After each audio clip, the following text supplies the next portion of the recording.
2023 wasn't a good year for the Carolina Panthers, but I'm trying to make 2024 a better one for myself. Get started on your resolutions with Factor so you're ready for the new year. Factor's ready-to-eat meal delivery takes the stress out of meal planning and sets you up for success in the new year. Skip the grocery stores, prep work, and cooking fatigue. Instead, get chef-crafted, dietitian-approved meals delivered right to your door. With over 35 meals to choose from per week, including keto options, calorie smart, vegan plus veggie, and more, plus over 55 weekly add-ons, you'll have a ton of nutritious and flavorful options to kickstart your resolutions. Skip that overpriced takeout trap. Factor is cheaper and way more delicious than takeout. Get chef-crafted, restaurant-quality meals delivered right to your door, and they're ready to heat and eat in just 2 minutes, which means more time for you.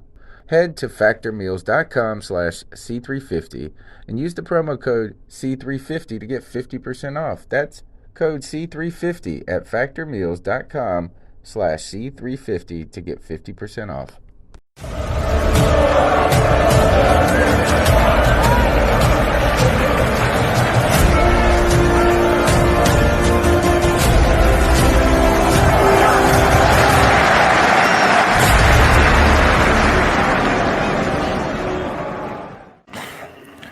Welcome, everybody, to another edition of the C3 Friday Free-For-All. I am your host, Cody Lashley, back from Fan Fest. Had an absolutely incredible time. So much to talk about, man. Position battles. We have a preseason game coming up tomorrow. Matt Rule had hecklers at the Fan Fest, man. DJ Moore is breaking up fights. Man, there is so much always going on in Panther Nation. And as always, this is the show for the fans, by the fans. If you would like to join the action, you can join via Streamyard. I posted the link in the chat box. It's also in the description of the YouTube and the Facebook video. Boys, ain't nothing to it but to do it. Let's roll. You know these guys that I got on the show right now. You know them and love them. It's Nick Montero. Nick, what's up, brother?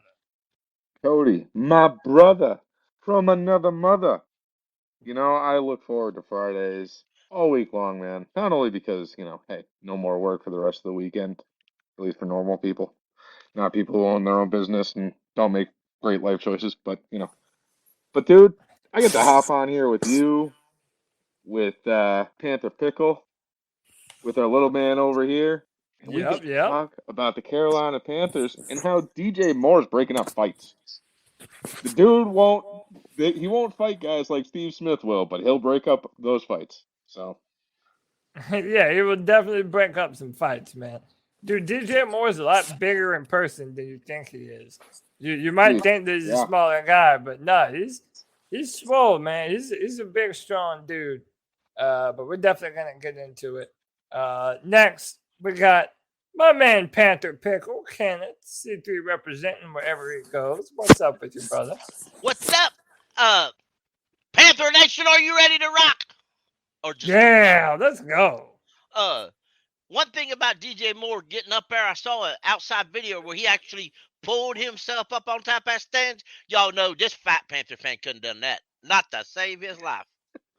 Now, if I had a steak up there, I might have chewed myself up top, but I couldn't have pulled my fat buddy up. But I like to see Derek Brown do that. I bet you he could do it. I bet you Derek Brown could pull himself up there. But I'd hate to be the fella underneath him if he fell, That'd be dangerous. Man. Dude, there's so many cool things to talk about relating to FanFest, training camp, so many different things. Let me continue to add to the panel here. This man is the present and the future of the Panthers fan base. You know him and love him. It's our boy Connor. Connor, what's up with you, brother? What's up, guys? I just got like a few minutes, so I just wanted to tell you guys I will be joining the show later, but I got like 5 minutes in here, maybe right now. Okay. Well, why don't you give us something real quick? What do you think of training camp thus far? where you make the quarterback battle, and then we'll drop you off and we'll let you come back on later. Well, PJ Walker needs to be cut. Sam Darnold needs to be traded. Matt Corral needs to be the second string quarterback, and Baker Mayfield needs to start. Ladies and gentlemen, there you have it. That's it. Show's over. Good night. Thanks for tuning in, y'all. That's it. Nothing else needs to be said and done. Not Connor, you're definitely right, man. We're we want to see more Matt Corral. And we want to see more Baker Mayfield getting snaps with the ones. I can't wait. I can't wait to see Matt play tomorrow night. That's gonna be fun. Yeah. I'm really pumped about that. That's gonna be what we talk about tonight here too. But yeah, Connor, since you're gonna have to leave soon, we'll jump off right now. But when you come back on later, I'll bring you back in here. All right, sounds good. Awesome, sounds good. Noah, I see you in the background. Give me a thumbs up. Let me see some kind of visual confirmation that it's safe to put you up on screen, bro. But I definitely recognize you from the chat, though. But let's jump into this, boys. Kind of chaos going on. So let's jump in and talk about training camp thus far. What did you guys make of, this quarterback competition? Are we hurting the team by continuing to split reps between Sam Darnold and, between Sam Darnold and Baker Mayfield with the ones? I think we are. I guess I try to understand what Matt Rule's doing, but at the same time, you can't help but feel that you're hurting yourself. You know who's going to win it. You know who majority of the people, and I'm going to include some of the coaches, want. So just do it and be done with it. I mean, yeah. I'm right there with you. It's at this point you need to know what's going on. Okay, we went through the entire last season not knowing what we were doing with the O-line. We had 23 different combinations or something along those lines. Depending on who you talk to, they're going to tell you a different number, but anything over 5 is basically insane at this point. Okay, now I get it. That's the O-line. You're dealing with 5 different players, spread out along with every single person behind them. But this is the quarterback. Okay, the team has already come out and said Matt Corral isn't starting this year, which fine, whatever. I get it. PJ Walker, we all kind of know that he's either going to be cut or he is going to be the second string. We feel like Matt Corral is probably going to sit out the rest of the year, might come out and mop up duties or something along those lines. But in general, it's probably going to be PJ. Okay, whatever, that's fine. Yep. Make a decision between the two. Okay, you are running out of time. You are trying to figure out what you have in Matt Corral because you aren't going to play him during the regular season. You want to give him time in the preseason. So figure this out so that way we can move on with our lives and talk about different positions on the team. Yeah. That's what this team needs to do. Yeah, and the fact that we're still figuring out this offensive line at the same time. Yeah, it's definitely I wish that we would have a better set lineup right now. I recognize this guy from the chat. It's his first time on the Friday Free for All. Noah, how are you, man? Okay, just trying to get my technology working here. I'm good tonight. How are you guys? No, you're good. How are you, man? Actually sitting here on the chat and watching the Clowns do their preseason show on the TV screen over here. Who's that? The Falcons, right? I just saw something. No, this is the Cleveland Clowns. Oh, the Cleveland Clowns. Yeah, I'm watching the Falcons-Lions game. Oh, is that on right now? Yeah. Yeah, they started that one at 6. So. All right, so let's start with this. And by the way, everybody, hit that like button, hit that subscribe. We're trying to get to 4,000 subscribers before the start of the season. It is within grasp. You can help us do that if you hit that like, hit that subscribe. So let's talk about this first. DJ Moore at FanFest was the man of the people, in the fact that my man was really out here breaking up fights. This is a literal fight happening between fans. These two dudes are going at it, arguing about who knows what. DJ Moore jumps in and is like, yo, bro, there's families all around here. What are you even doing, man? I mean, one, it makes you question these fans in the first place. What was so upsetting in the first place that you had to be fighting during FanFest? I mean, come on. But then the DJ Moore to have the wherewithal to be able to jump up and be like, yo, dude, maybe relax a little bit. Come on. Like, what did you guys make of this from DJ Moore? I'll let you guys go first.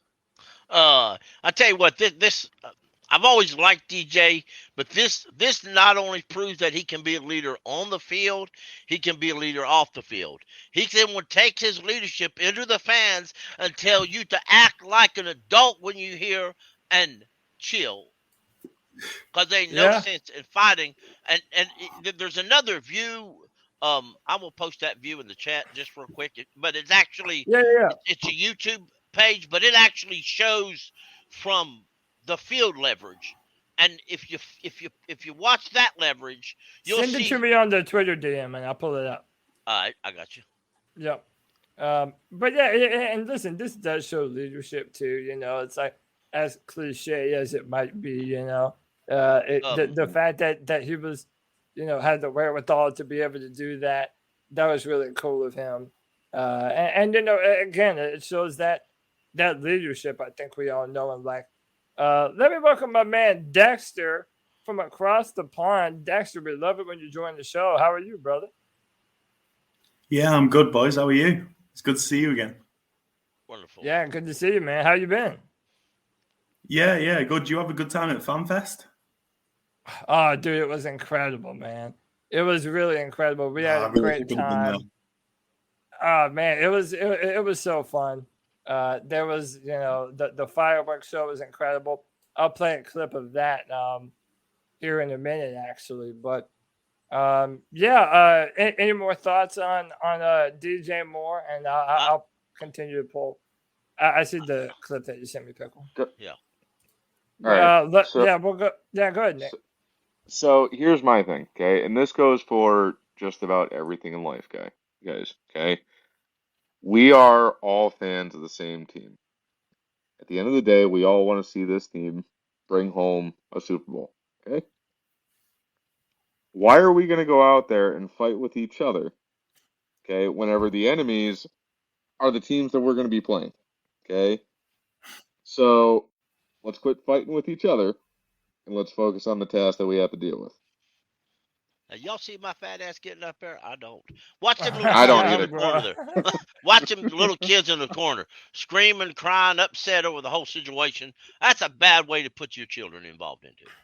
Mm-hmm. Yeah, man. And it's like, you know, they got DJ Moore, you know, sitting right in front of them, and he's busy breaking up fights instead of, you know, signing autographs like he should, you know. Right. Mm-hmm. Let me multitasking like 50 different things here. Noah, did you want to get in on this conversation when you make a DJ Moore? And really there's not a whole lot to be said about it. Give us your thoughts on we'll do this. Give us your thoughts on training camp in general. Like it can be about FanFest, what have you, whatever. Well, since I'm stuck up here in Ohio, obviously I wasn't at FanFest, but I did see a lot of the highlights and the different podcasts. Because, like you've probably already, you know, read, I had followed the Cleveland football team for a long time, but this last few months, the Jimmy Haslam clown show, I kicked him to the curb. I just can't put up with this goofy owner anymore. He's literally driven this team into the ground. It's got nothing to do with Watson. I mean, that's between the labor union for the players and the NFL. I don't get involved with that. But since Haslam has gotten this team, it's been nothing but a train wreck.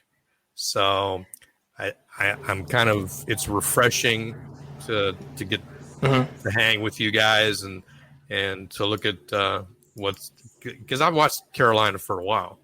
But I guarantee you that any of the Cleveland people that are migrating to Carolina, they much prefer 2 seasons of 5 and 20 or 10 and 23 instead of the Hugh Jackson years of 1 and 31. Trust me, this is better. I feel bad for Rule with the fire Matt Channing, but yeah, that's you got to expect that. Fans are frustrated. Yeah, and no, I definitely I've been noticing you in the chat room. I appreciate you, man. You're one of our newer fans, a convert since Baker Mayfield came. We're definitely happy to have you, man. Real quick, let me welcome my guy Dan Floyd. Dan, what's going on, man? First time on the show, right? Hey, you there, Dan? Yo, am I on the screen, brother? Yeah, I'm here. Can you see me? What's up, brother? How you doing? Yeah, what's going on, What's man? up, brother? How you doing, everybody? I'm doing Hey, good. man, doing great good. to be on. First time on with the boys. Been here, been following for a year. I'm repping my number one coach is top here, Phil Snow.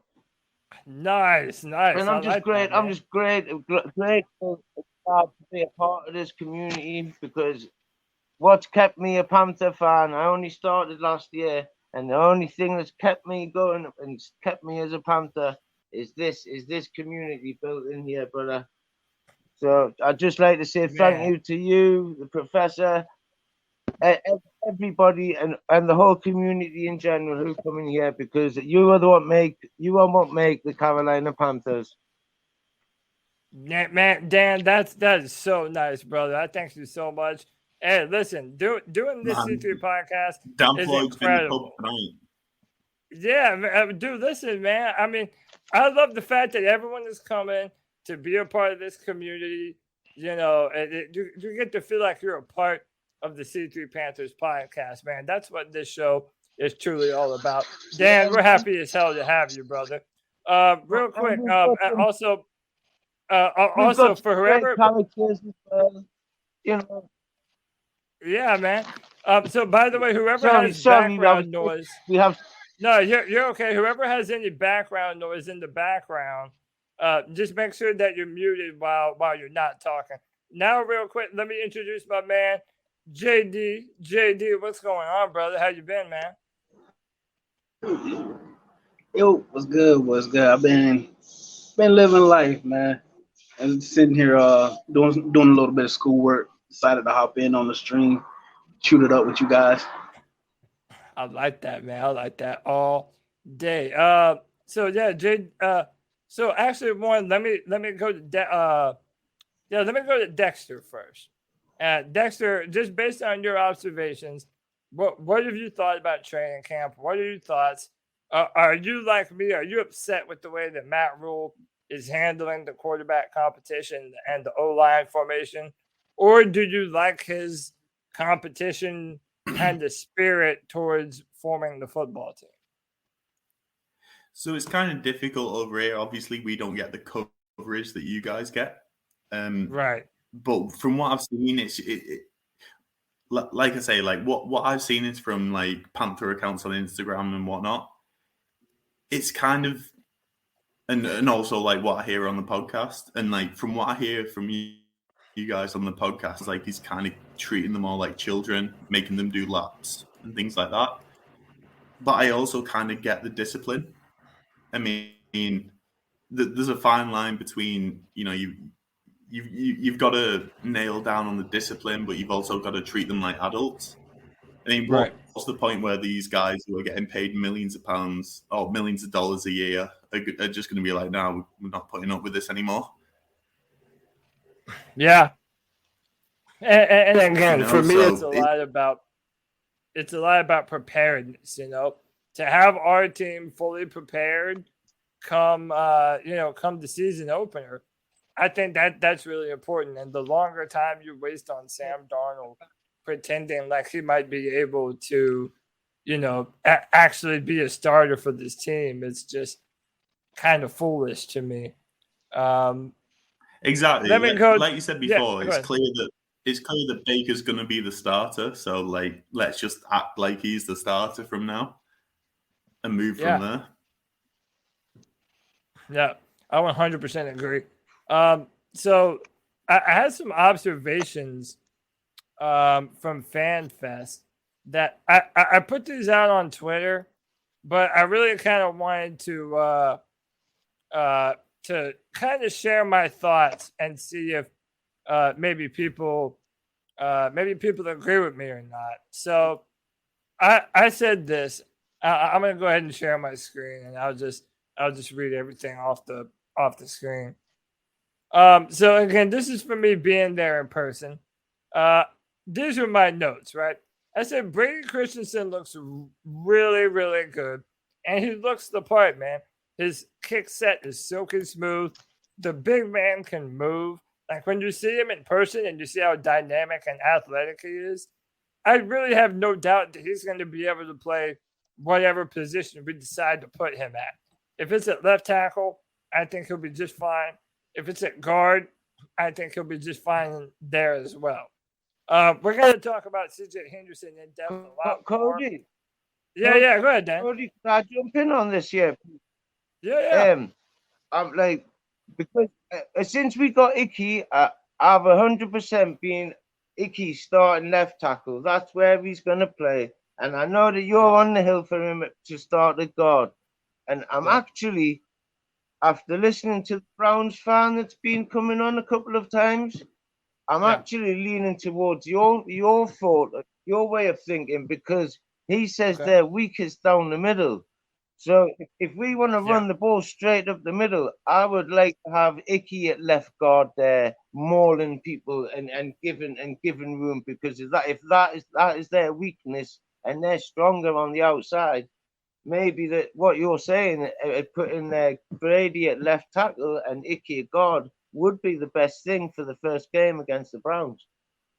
Yeah, and I've been saying this for a long time, Dan. If the Panthers are going to be a run-first football team, bolster that interior of the offensive line. That's what I think we need to do. But before we go forward, we're honored by a very special guest. You know him, you love him. It's the professor himself, back from the Dominican Republic. Let's see if he has a nice tan going. Tony Dunn, what's up, brother, man?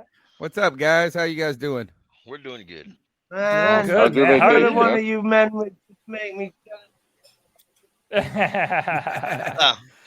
real quick, I posted a link.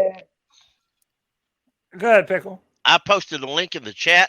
This is actually a replay of what I watched yesterday's FanFest. It's through WFMY. It's actually it's Steve Smith does it. He's on there quite often.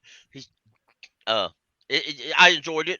I just thought anybody who didn't get to see FanFest, it's just a replay. It's just a replay of the entire show. And nice. Enjoy it. Yeah, for those out of market, exactly. who didn't get to watch it or see it. Let me go back to my man Tony real quick. Tony, how you been, man? What's how you been living? Man, I've been great. Kind of hard to keep up with things when you're out of the country, particularly when I don't have international service, so it's like Wi-Fi only, which I had a lot of access to Wi-Fi, but I didn't keep my phone charged very well. So I was monitoring Twitter, did not get any text messages, couldn't reply to any text messages from people. So if you messaged me and I was out of touch, that was the reason. I was just like DMing through Twitter and WhatsApp and stuff like that.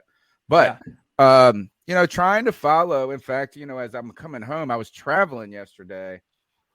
For some reason, I thought FanFest was last weekend too. Like I was like, and when I said that is, I was like, God, why is nobody talking about this mug? I was traveling last weekend. I thought I would be seeing stuff on the timeline on last Saturday. I feel like it used to be on Saturdays a lot, or Fridays. This was a Thursday, so.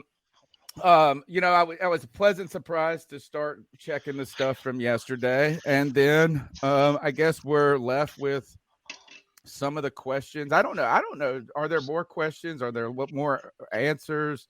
What are the top storylines coming out of it that are interesting to me? I tell you one thing is Olivia Culpo was there. Oh my God. Oh yeah. No. Good God, I'm surprised Christian McCaffrey even wants to play football, bro. And I can tell you he's going to have a groin injury all season. But, Tony, I do have to tell you, we really miss you, man. Getting those sprain injuries. Yeah, right. He was not getting those injuries, man. So look, man, Tony, you were the missing piece yesterday. Because I was able to meet up with Kevin. That's why Kevin's not on here. He had a crazy weekend. We met up with my man Greg. And we also met up with this guy joining the podcast right now. The voice that makes the moist. Cody Allen. Cody Dizzle, what's up, brother? What up, ladies and gentlemen? How you doing, man? buddy?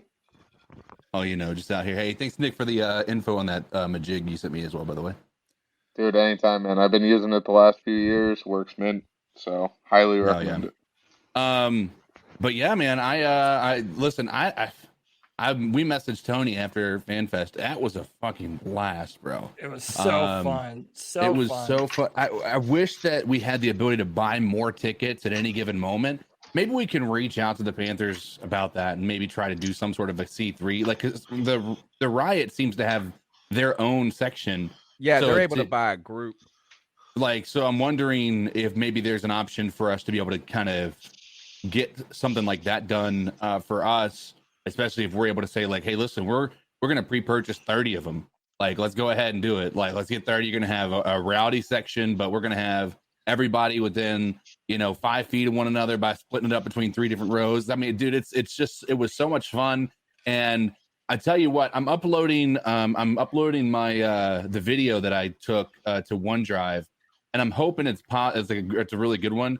But I tell you what, man, I got emotional at the end of it. I don't know how much you guys saw or if there was any highlights, but they did one for Sam Mills for the fireworks show and the laser light show, and they did it to the song. Oh God, what is it? It's Welcome Standing to the in Hall of Fame. Yeah. I don't know the name of it. It's the type of song that gets stuck in your head every time you hear it. Bro, and like it was just, and at the end of it, like it was just everybody in the stadium was just doing keep pounding, and it went on for like a while, and it was just, I'm sitting there thinking, if I'm one of those players down on the field, like if you don't have chill bumps thinking like I could be one of the people that these people are like chanting things over, like I don't know, man.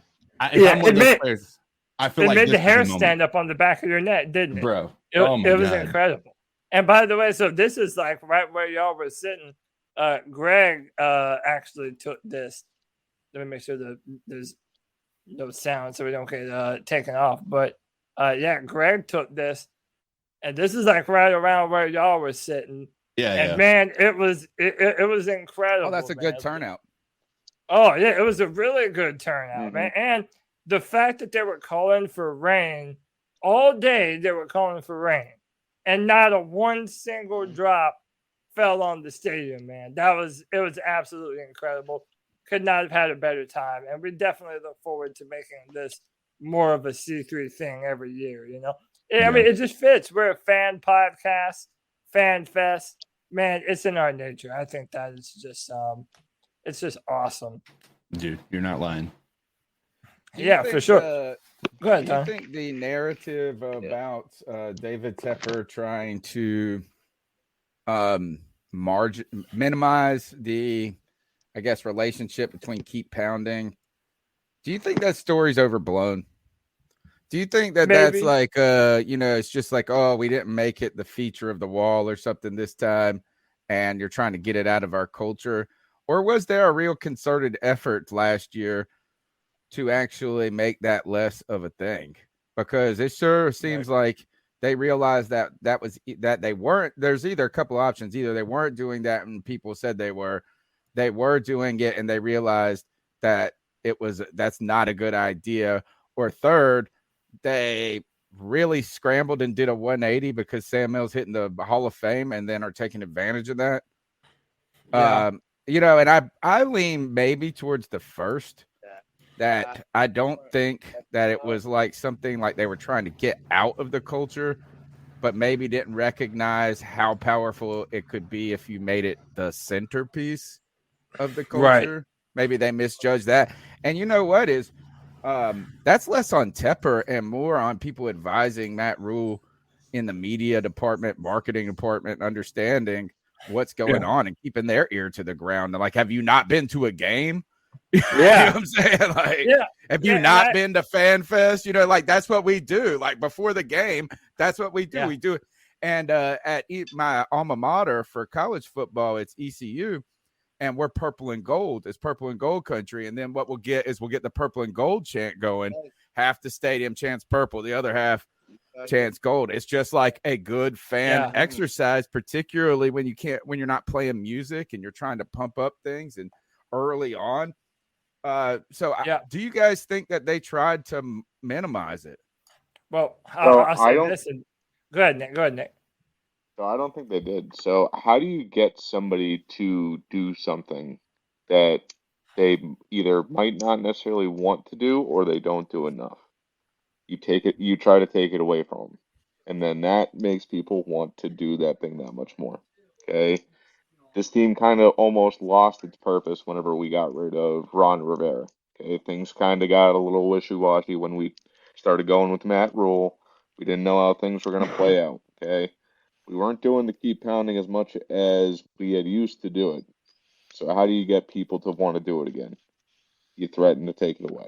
So I think that's what it all boils down to, is they just wanted to try to give something back, to try to incentivize people to do it by saying that they were going to take it. So I know that that reverse psychology a bit too clever for Tepper. Yeah, and I know that CK can vouch for this. They really made Keep Pounding a part of the program last night. Yeah, they had question.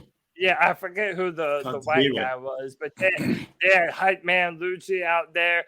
A number of times they led the Keep Pounding chant.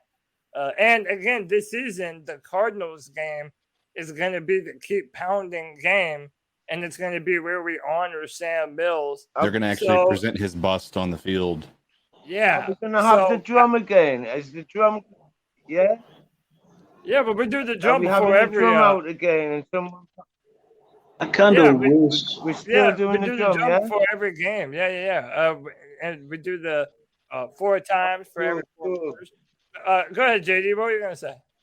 I was just going to say I kind of wish they had made the Saints game the Keep Pounding game, because he was with the Saints before he came over to us. And like us playing against them, it would just been dope for both teams to celebrate a player that had a major impact for both organizations. Right. Yeah. And a lot of Saints fans, my brother is a Saints fan, so he'll tell me, Sam Mills did more for the Saints than he did the Panthers. I'm like, dude, I don't give a damn. He means more to us than he does y'all.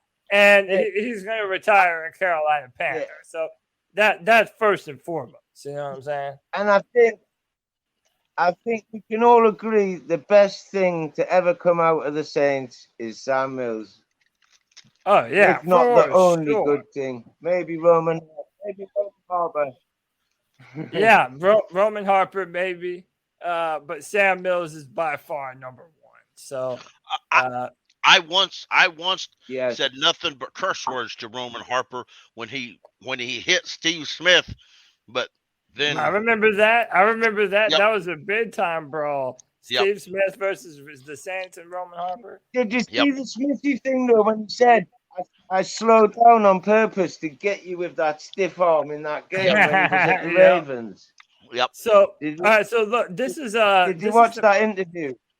Yeah. So look, this is the question that I got teed up for everyone. And this is a legit question, and I want you to think about it. Is it possible that CJ Henderson might be our number one DB this year? Let me pull these comments down. CJ Henderson has looked an absolute dog.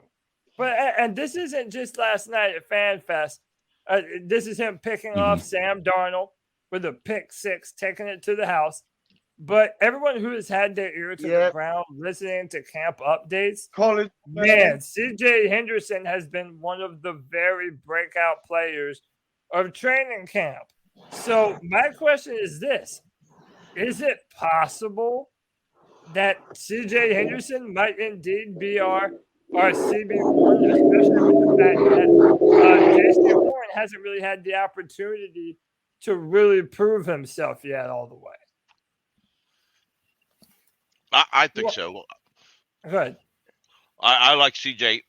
I do believe that if Matt Rule had his way, we would have drafted CJ Henderson instead of Derek Brown. But all that none to be said, I think CJ Henderson coming here, being traded, was probably the best thing that ever went right for his career. Yeah. I think it changed his career for the best. And he's out to prove the NFL that his rookie season, people misjudged him. I tell you one thing that annoys me about this. Why is it that CJ Henderson was just given the starting job straight up, and you're not going to give it to these other cats? Like, you know what I'm saying? You could say, oh, competition. Like, what did CJ Henderson? I mean, I'm happy that he's doing well here in Carolina. I am. And if we can, if he gets in a more positive environment, feels appreciated, kind of develops kind of maybe a little bit more excitement about his career going forward. And maybe he's had it the whole time. He's just miserable in where he was at, and that's just possible. Yeah. Maybe he's just a quiet dude. Mm-hmm. I don't care. But the idea is like, oh, we're going to have to manufacture this competition between Sam Darnold and Baker Mayfield. We have to manufacture this competition between Aquanu and Brady Christensen and make him earn it. We don't just give it to rookies, right? Then we got to manufacture this competition between Michael Jordan and whoever the hell else. And we manufacture. Yeah. But then in this case, it's just like, hey, CJ, we traded for you. We needed you last year, and guess what? You're our dude this year. It just feels like, man, I'm happy. I'm happy that this guy is panning out right now.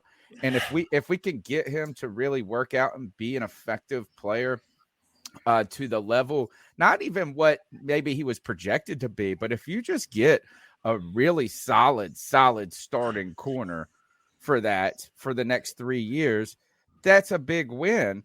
It just seems like this is some places there's zero competition. Right. Yeah. And we've been having this conversation for a long time about competition. You know, is it hindering? Is it hurting us? Him continuing with all these battles on the O-line and at the quarterback position. I mean, this is something that, you know, we've really been talking a lot about. You know, I don't know. I do think that we have two really good problems, and that we have two guys that we're talking about as being our left tackle number one, in Christensen and Ikem Ekwonu, and the fact that we have CJ Henderson now. And listen, I do think he got a little bit of a bad rep. Tony alluded to it. People said that he didn't love football, that he maybe just wasn't into it. I kind of just think the man was in Jacksonville and the Jaguars were a dumpster fire, and he wanted to do everything in his power to get away from that organization. I agree with Panther Pickle. I think it's going to end up being one of the very best things that ended up happening to my man. I wanted to bounce around here so I make sure I get everybody in on the conversation. I want to go to JD real quick. JD, do you think there's a potential that maybe CJ is the real number one corner and not JC? I actually see it as a situation in which we have two corners capable of closing off the side, like whatever side of the field or whatever portion of the field they're in or on. Because but Henderson, he was in the top 10 of his draft class. Then we go out and get Horn. Obviously, Horn has the foot injury last year. With Henderson and being at the Jags, and I'm pretty sure the people listening, you guys, you can attest to it. You could be doing something you love, but if you're with people or you're in a situation in which is you don't feel good, even something you're passionate about, you won't have the same feeling for it. Yeah. Them bringing him over, like it blew my mind. It genuinely blew my mind that none of the Jaguars' coaching staff, like that's your, like that was the number 8, number 9 pick from that draft, and you guys didn't want to, like Wilkes was the first coach to say, hey, young man, come with me, I'm gonna take you out to dinner, I want to get to, like, being an actual coach, being a mentor. Yep. Yeah. And it's, I mean, even I think I said it last week, even in his interview, he seemed like, as he was speaking, I was like, he sounds like Robbie, like that Florida accent is coming out. I can hear it. And it's like, oh, he definitely seems to be more relaxed, like happier to be here. And if that translates to on-field production, like I have little doubt in my mind that Horn genuinely is chomping at the bit to get back out on the field and prove that not only was he worth the pick, that he's one of the best corners in the league. And then if you pair him up with the guy in Henderson, and we all know how it goes. If you think you're the best at something, and especially if it's a homeboy, somebody you're real cool with, or it's like family or somebody that's close to you, and they're like, nah, you ain't the best at that, I'm the best at, and they just like that competition legitimately brings out the best in them. So now you have two corners that, oh, we're gonna put Horn on your number 1, or we're gonna put Henderson on your number 1, or we're gonna our other corner is a shutdown corner too. We're gonna just go ahead and take away your 1 and 2 options at throwing the ball. We're gonna make you one-dimensional. Yeah. I tell you one thing, neither of these guys is a number 1 until they are a number 1, right? I mean, that's the end. At the end of the day, is that like it is all projection, it's all upside, it's all hope until these guys actually go out there and perform.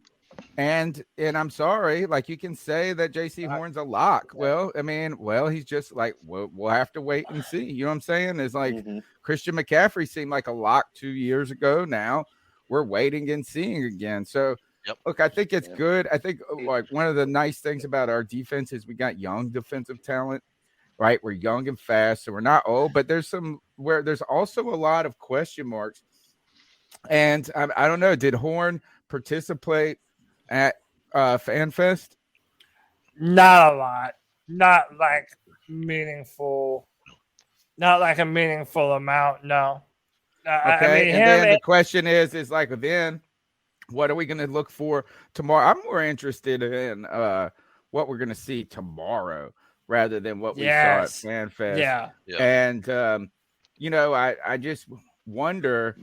I mean, obviously, the number one question is this quarterback thing. And right now, Sam Darnold has done nothing to pull himself to this, ahead. It's just kind of strange that it's even a competition at this point. It hasn't seemed like that so far. And then I guess my question is, if we're thinking about that, is what do you guys think the workload is going to be tomorrow for the quarterbacks? They said that though each quarterback, as far as Baker and Sam will get 8. I forgot now. 9, 8 to 10. Yeah, 8 to 10 snaps. It roughly they'll be out there for a season or two, or for a series or two, and that's it. But on the Henderson thing, one thing I think that's helped Henderson elevate himself on the depth chart so far is the simple fact of injuries to the other two corners. because Horn being out with an injury, and Taylor, he was out. He went out the first week of training camp with an injury, so that left Jackson and Henderson as your two most experienced corners out there. Yeah. Hey, real quick, let me welcome my man to the stream, Twan Don. How you doing, brother? What's going on, guys, man? Chilling. How you doing, up, man? Friday night. Good to see all you guys. Hey, man. Nick, what's going on, Nick? Now that we got some new people come around, I might circle back around a little bit and get everyone's opinion on DJ Moore. But I'm gonna stay on subject. Twan, what you think about CJ Henderson, man? Like, I feel like Panthers might have two legitimate number one corners on our team, bro. It's good for us. You know what I'm saying? It equates to more wins. He caught an interception from Sam Darnold, so I won't give him so many points for that. But all right. It's Sam Darnold.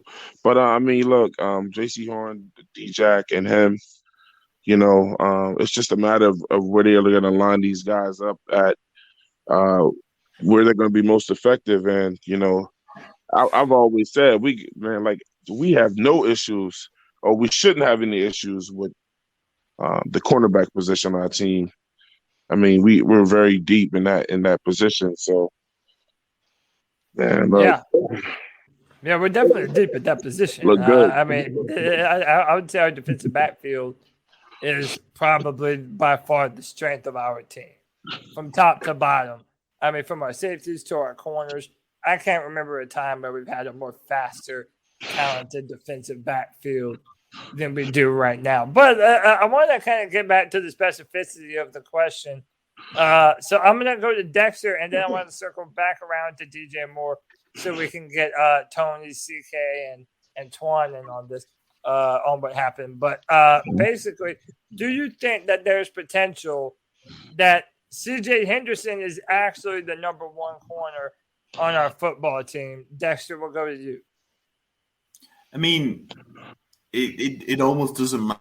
I mean, if we've got a competition between JC Horn and CJ Henderson, I'd rather have a competition for who's the best than who's the worst, if that makes sense. Yeah. Yep. Yeah. But if we're having an argument on who's better, we'll see. Yeah. Yeah. Yeah, man. I mean, it's really something. So hey, look, I got someone waiting in the background. Dan, I'm gonna filter some people in, bro. If you're still gonna hang around, I'm gonna bring you back into just a few minutes. And ask you some more questions, but I'm gonna filter some people in so I can get some more people in, brother. Yeah, crack on. I'll see you soon. Yeah, man. Hey, real quick, where are you from? Australia. Newcastle. Real quick, have a look. Look. All right. That's how you Newcastle, Brown Hill. I got you, man. Representing, yeah. I appreciate you, brother. But yeah, I'll bring you back on it. Yeah, man. I'll bring you back on in just a little bit, brother, for sure. Appreciate you. But I mean, what would be the Friday free for all without this man? You know him and love him. It's the homeboy G Baby rocking that 22 Christian McCaffrey. G Baby, what it is, big dog? What's good with my motherfucking dogs, man? We out here chilling, bro. What's with you, man? Man, just living life, man. It's almost back to school. Fuck. It's about that Gee, time. You look man. like you're ready to go back to school. It looks like you're short enough to fit in. This guy just said, "Fuck that." Hey, man, we got the professor and we got CK in the house. Oh man, we're representing out here today, man. C3 crew stand strong. You know what I'm saying? I see that. Hey, but so I want to circle around. We kind of talked about it a little bit earlier, but I wanted to get Tony, Twan, CK. Oh shit, Twan was in here. Hey, what up, G-Baby? Hey, man, what's good, Nick? What's good, What's Mr. good? Pickle? What's good, JD? Yeah, what's good with my dog, man? We got the whole crew, bro. You know what I'm saying? We know how to do it on a Friday. But look, man, I wanted to ask y'all about this DJ Moore fight. I'm gonna bring up the video that Panther Pickle sent me because that's a good angle of it. But what did y'all make of DJ Moore jumping into a crowd to stop a fight between Panther fans? He's the man. Stand up guy, man. You know what I'm saying? It's good to see. What I loved about it, man, it's good to finally see somebody on the positive end of something, opposed to what goes on now in the society that we live in now, where everybody pulls their camera phone out to watch people bash their head. And I like the fact that he was like, "Look, this is a family night. You guys take that shit somewhere else." Yeah. I'm truly a believer in people growing up, man. And, not always wanting to see a ton of bullshit. So I'm glad he broke that shit up. He's a stand-up guy. He's got a daughter, so he probably recognizes his kids up there. And you guys are doing all of this, on a family night. We got a lot of things that we got to correct with our organization. And it's just like, as players, they probably get tired of that shit too. Oh, yeah. So, I agree. It takes balls to do that as well. Kudos to DJ Moore for being a man and breaking that up. Yep. Tony, did you see this fight? Yeah, I did. I saw the clip. First, it looked like it was. This stuff happens all the time in the stands. I've been a part of them. I've gotten people. I almost got kicked out of a game unfairly, I would say, because I accidentally nudged the dude. You're in the old place. Now, this doesn't look like that type of event, but I was cheering and they were the opposing fans and they weren't cheering. And you're tight, and I bumped into him lightly. I even apologized. He's like, "One more time, motherfucker," and then things get heated. Your masculinity comes out. So I don't want to overly condemn these people for, because I've been in these moments. But to me, the cool part about this is, number one, that this dude cares enough about the fans and the fan experience for him to even take interest in this. Right. It's like, this is something you could turn and walk away. And so that's like the number one cool thing is he seems like such a good dude. Yeah. He is, like Twan said, growing up. We've watched him grow up because he was the youngest receiver drafted that year, one of the youngest players drafted that year. He's still only 24, some crazy crap like that. But we see him maybe coming out of his shell a little bit. He's kind of always been a little bit soft-spoken, or some people said introverted.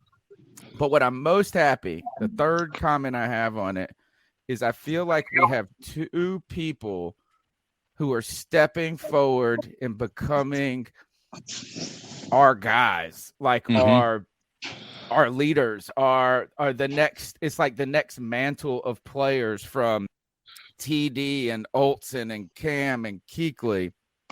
Who were gonna be those dudes? And I think we're seeing DJ Moore and Brian Burns step solely into that role. And I expect Brian Burns to be extended at any moment, because he's these guys are front and center, and they are our guys right now. They're the ones that we love even more so. There's no controversy around them. There's no disappointment around them. There's no nothing. Even with Christian McCaffrey, it's a prove-it year, like you said, and he should be probably in that conversation already. He's kind of, I think, tried to step back from the limelight. Maybe he's never been in it in the first place, but, he knows that there's a lot of talk about his injuries, and he's busy with who we talking about earlier. So, but it's just nice to see this. I think DJ could be how that conversation's been floating around on Twitter. Somebody's like, "Oh, I'm going to buy my first Panthers jersey. Who you buy?" DJ is a dude you could go ahead and safely buy right now. Oh yeah. And I would also add Jeremy Chin to that list as well of people that the Panthers are really depending on for their leadership.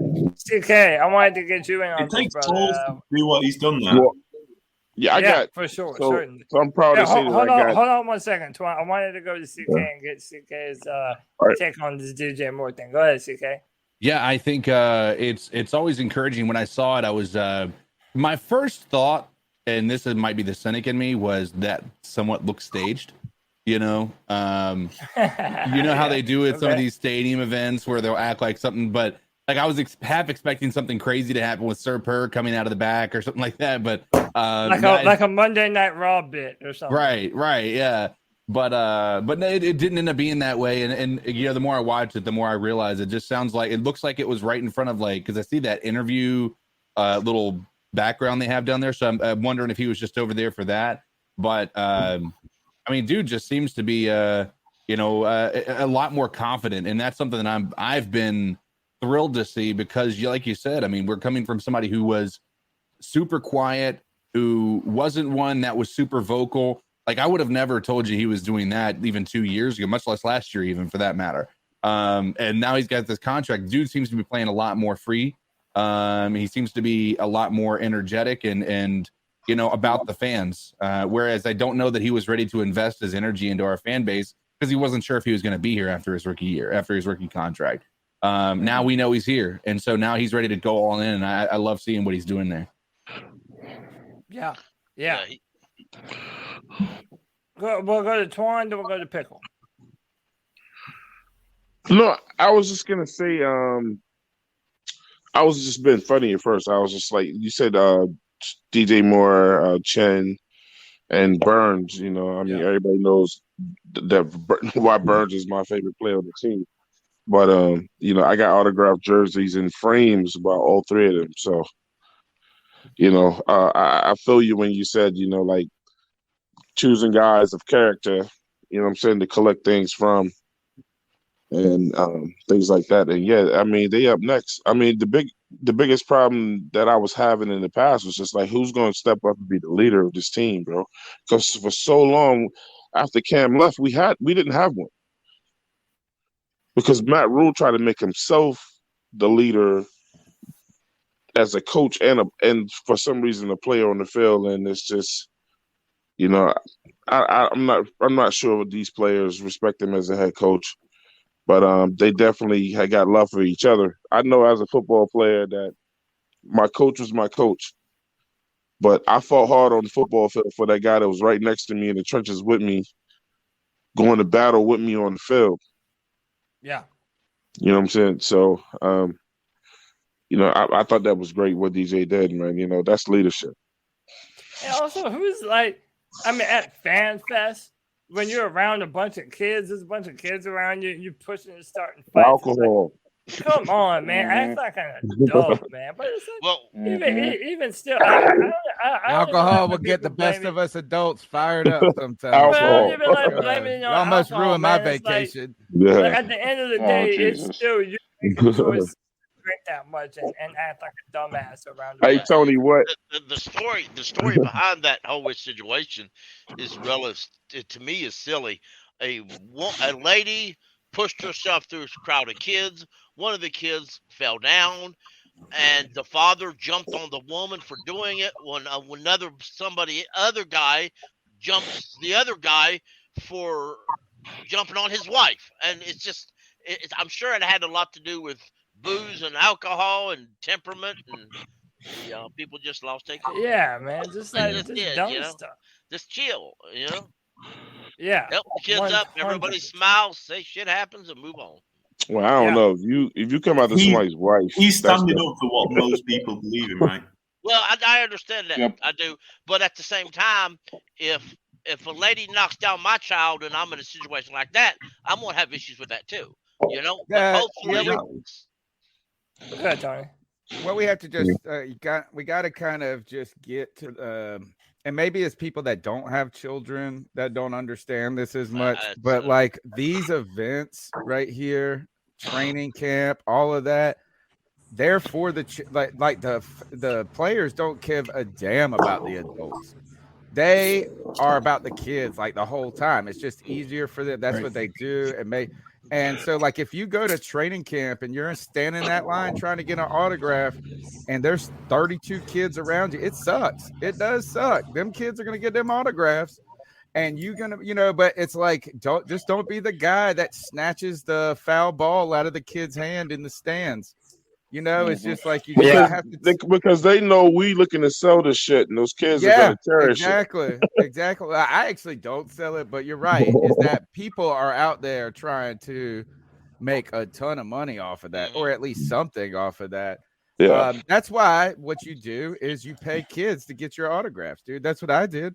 That's how I got my Cam Newton autograph. Is I bribed my son. I told my son when he was 6 years old, and this was at the 2015 Fan Fest. I told my son doesn't even like football. He don't care about none of this. And he was like 6 or 7 years old, and he really liked Legos at the time. I said, bro, if you get me Cam Newton's autograph today, I will get you that $120 Lego set, the one that I won't ever get you. And my man ducked and dove and crawled up to the front and got Cam to sign my super kid. Cam, please. Yeah, my son at that age would have done that for some Legos. That's a fact. Yeah. These events are for kids. They are family events, and people that do need that's what when you're getting into autographs and stuff. But is like alcohol will, but you just don't let things go, and people like the worst part of people comes out in these moments, like just pure selfishness of like, I need this autograph. And you don't even think about the people around you. And you're just like, if it's kind of almost like a mob mentality where if you could step away for a second and look at yourself, you wouldn't do it. Yeah. You would just be like, wait a second, I did that, and you see all the time people just jockey. It's hot. It's been hot. They're tired. They spent all day bringing their kids out there, irritable. They just spent and it's just like, oh, you stepped on my new shoes. Yep. Also, good idea. Don't wear new fucking shoes to those events. That would be my other piece of advice, or else you all are going to get a fight. I think, if I had gentlemen, I'm going to have to leave early. I appreciate the invite to the site. I'm really enjoying my time here with you guys. This is way better than Cleveland. We appreciate you. And by the way, Tony, if you guys don't know, Noah's one of our newer fans. He was a Browns fan. He's been hanging out with the chat room, and he's down with the Carolina Panthers. Heck yeah, dude. We appreciate you, man. I'll leave you with this. I'm so happy to be here. I feel just like Barry White. Oh, there you go. I like that. Thanks for hanging out with us, Noah. We see you. Good See you stuff, later, man. Shout out to Noah. That was awesome. Cody, you realize we have 120 people watching and only 64 likes.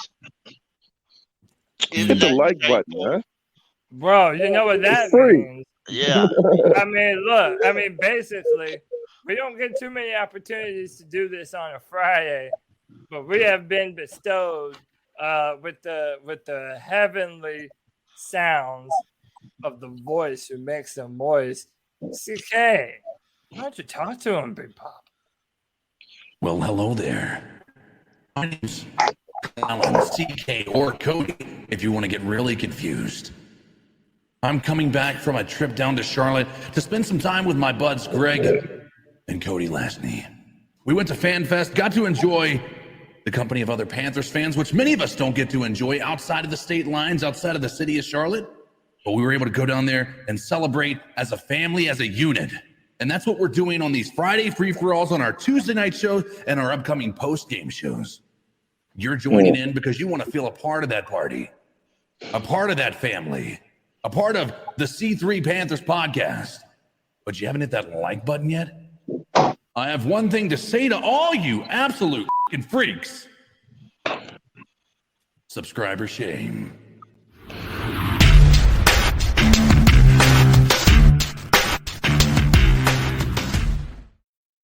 So subscriber. Shame. 115 viewers, 74 thumbs up. Hit that like button, y'all. Hit that like button. Hit that subscribe. Hit that notification bell. We're trying to get to 4,000 subscribers before the start of the season. We're almost there. Look, me, CK, and Tony, we know that we got some irons in the fire, y'all. We're doing some big things this year on the C3 Panthers podcast, and trust me, you want to be a part of it, man. So help us kick the ass of the algorithm. Hit that like, hit that subscribe, hit that notification bell. You already know what time it is. Hey, I want to. Cody, can I say something real quick, G? Of course you can, brother. What's up? Hey, have you guys seen how what's his name? Desmond Ritter? For the Falcons? Yeah. Yeah. The dude's been playing nice. And hold on, man. I want to talk about another thing. Can we talk about Malik Willis for a little bit? Yeah, man. Let's do it. Talk about because this shit pisses me off, bro. Whoever's connected to fucking Cam Newton, we're not gonna fuck with. I came to that conclusion, man. There is no reason why we can't trade up to 86 to fucking draft Malik Willis if we can trade up to 90. Where did we pick Pee Wee at? 92, 93, 94? This is what I got to say. If Baker, if Sam, if Pee Wee, if they're not doing that type of shit in the preseason, what I'm seeing from Desmond Ritter and fucking Malik Willis, we have a fucking problem, man. What did Malik Willis do? Did you not see the highlights? I saw him run one ball in, man, and he Did you not see the passes? What are you talking about, G? His O-line didn't even allow him to get any passes off. Bro, he's making plays. And I'm hearing great things from fucking Justin Fields in camp. Amazing things. One play. Bro, if these QBs ain't doing that type of shit in the preseason, we have a fucking problem, man. But G-Baby, hold on, wait, G-Baby, so what you gonna do tomorrow? And not only that, we need to trade J.C. Horn for fucking Roquan fucking Smith. I heard the trash y'all were talking about fucking Roquan Smith. Y'all are fucking horrible. No one is gonna trade J.C. Horn. Roquan Smith? You guys are crazy. Hold on, G-Baby, I had a question, bro. What are you gonna do if Matt Corral balls out tomorrow? Hey, Pee Wee. You want to know what's crazy? Pee Wee's only gonna probably see a quarter, maybe one. We do this shit so fucking wrong, man. We need to do. This is what we should have done. We shouldn't have even drafted a fucking QB, man. I would love to see Pee Wee play 3 fucking quarters, a whole game, but he's not going to because we have to watch these bitch-ass motherfuckers and Sam Darnold and fucking Baker fucking Mayfield, man. Well, we don't even need to. We want to see fucking Pee Wee and see what he has to do, but we can't because we got to watch fucking Baker's bum ass and fucking Sam Darnold's bum ass. We're probably going to see 4 QBs in the first fucking preseason game when it shouldn't have to be that way. That's a blood vessel, bro. It pisses me off. Hold on. I'm about to blow my top here. Hey, Tony, cover me for just a minute, man. Bounce it around. No sense. This makes no. That JC Horn take gotta go for right now, though. No. Roquan Smith's a fucking Pro Bowler. We don't even know. You guys are too high on fucking JC Horn, man. I do believe that. We don't even know what JC Horn is. You know what? Roquan Smith is an injury. Roquan Smith's a top 5 inside linebacker in the NFL right now, and he's young. There's a lot of dumbasses go to the Pro Bowl because they're popular. Just because you go to the Pro Bowl 1 year, yeah, Pro Bowl don't really mean too much, bro. It don't mean jack shit. Y'all are crazy, man. We have enough DBs. We have 6 DBs. We don't need J.C. Horn. J.C. Horn has more talent in his big toe than Roquan Smith got in his whole damn body. Was Roquan Smith all pro? Was he all pro? Let's do this before we get into that. Because that's what counts. Roquan Smith's stats, numbers are similar to fucking Luke Kuechly. What the fuck are you guys talking about, man? Come on, man. Go look at the numbers, man. Cody, go look at the fucking numbers. All right, I'll pull them up. Go pull up the fucking numbers. Y'all are tripping. Calm down. And he's not injury prone. He's always available. Man, y'all are tripping. We have no linebackers. We have 6 DBs. We don't need J.C. Horn. Giving up a first-round pick for some We could trade J.C. Horn for Roquan Smith straight up.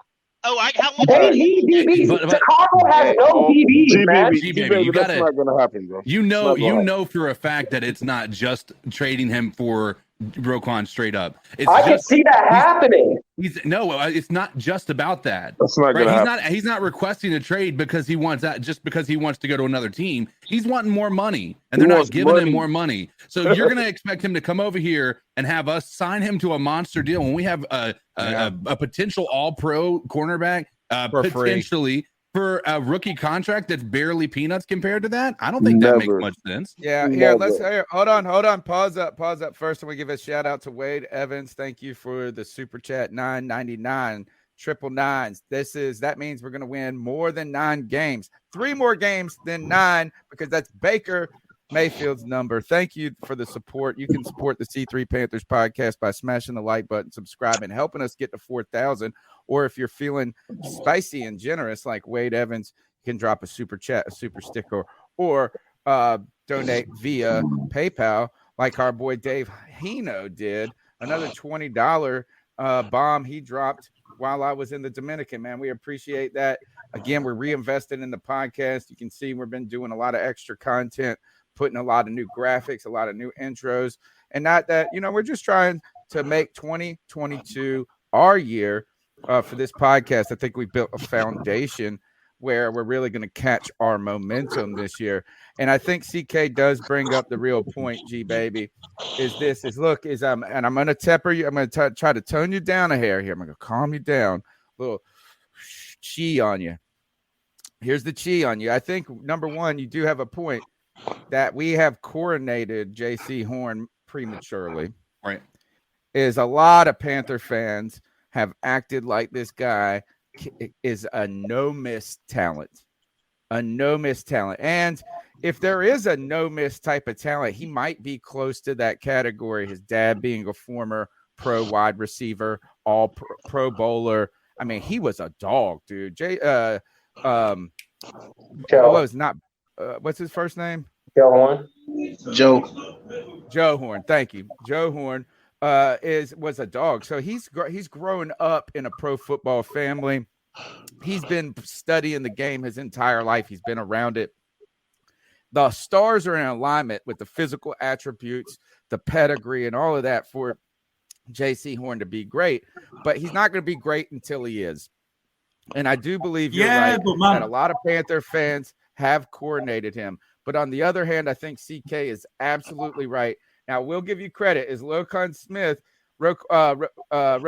he does have some nasty damn And numbers. what's his age? And y'all said he was little. The dude is damn near 6'2". The same height. 6'1", 230. That's damn near the same height as fucking Luke Kuechly. Y'all are tripping. So he still ain't worth trading J.C. Horn and several first-round picks and losing the superstar we currently have. Yep. CK's on the money here. CK's on the money. And that it's not G-Baby, just what have you about... seen? What'd you ask? G-Baby, what have you seen of J.C. Horn that you don't like? Nothing.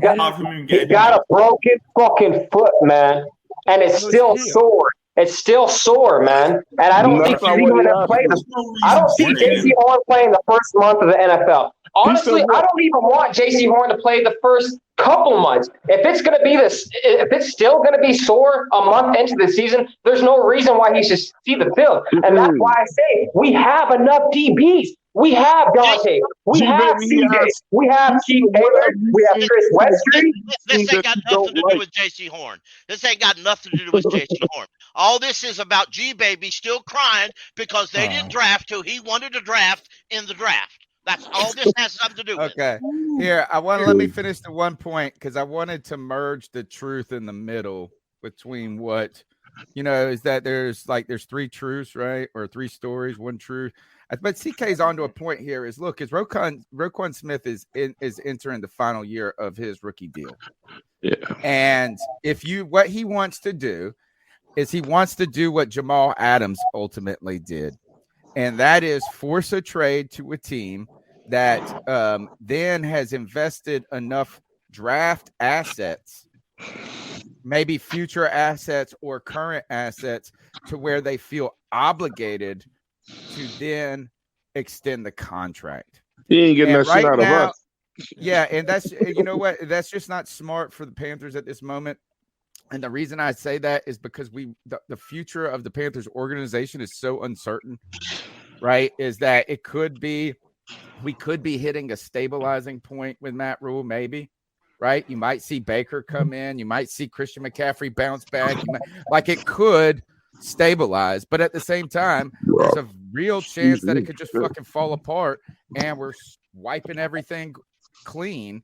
And the less of those contracts you have on the books, the more latitude you're going to have and freedom going forward.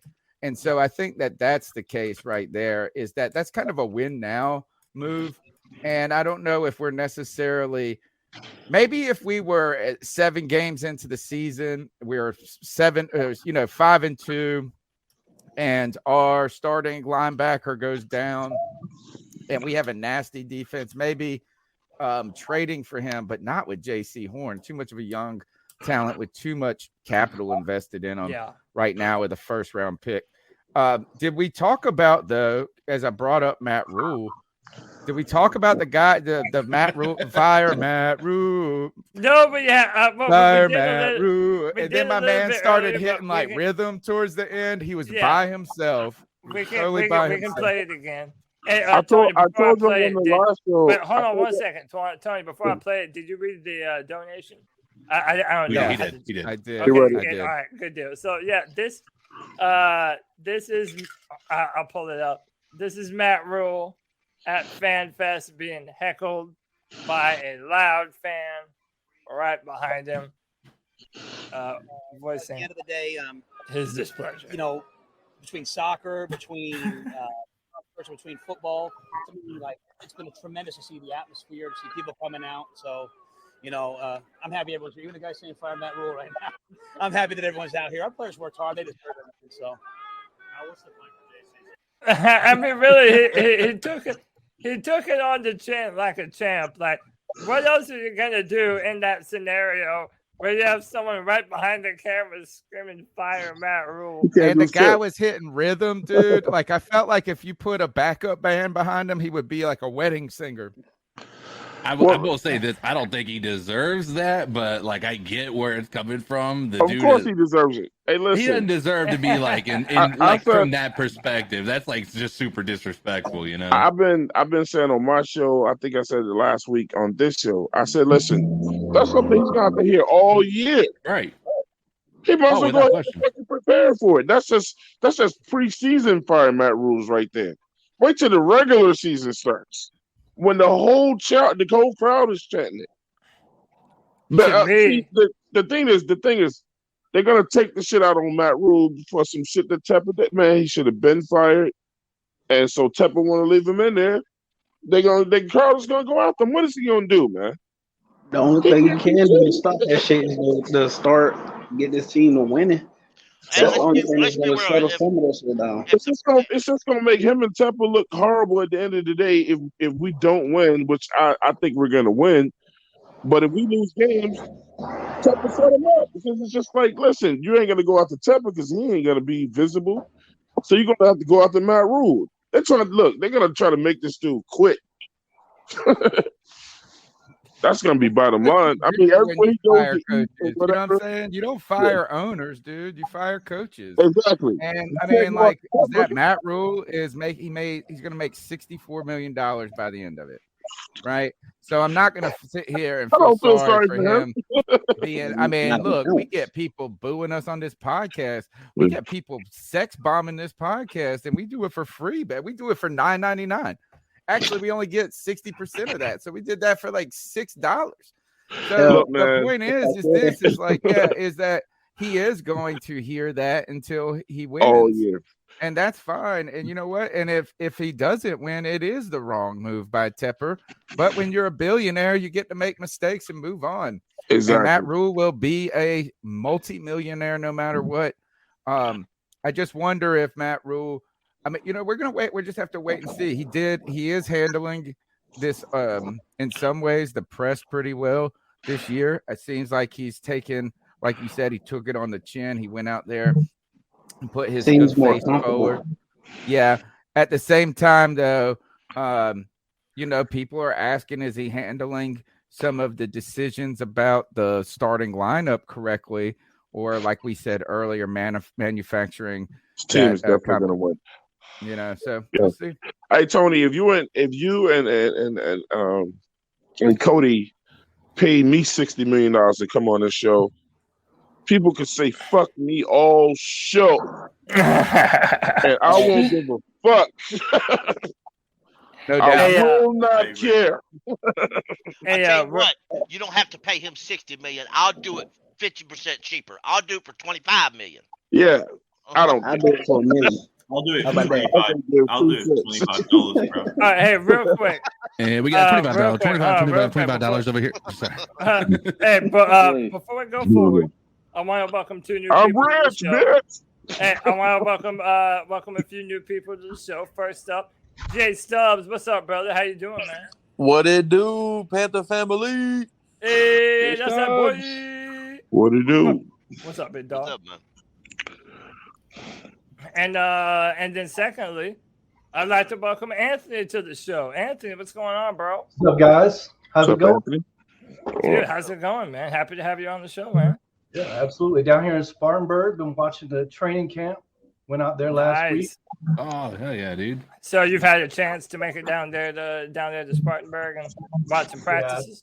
Yeah, took my kids out there last Friday. It was like about 1,000 degrees out there on the hill. Yeah.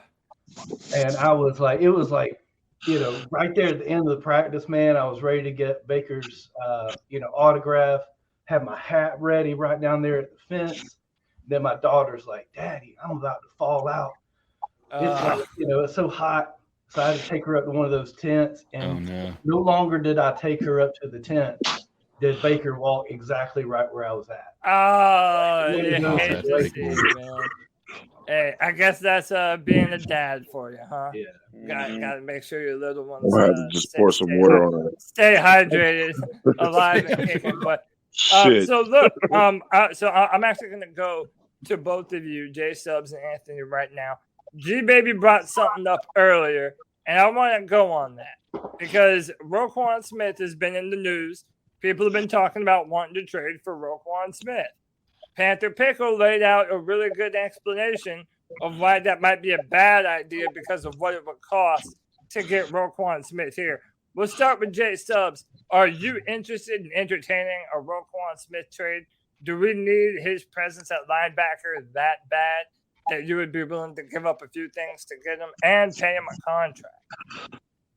Well, man, it was a tough question, but if he was down to come here, like, I wouldn't be the first person. I would wait, like we did with Baker, just wait it out.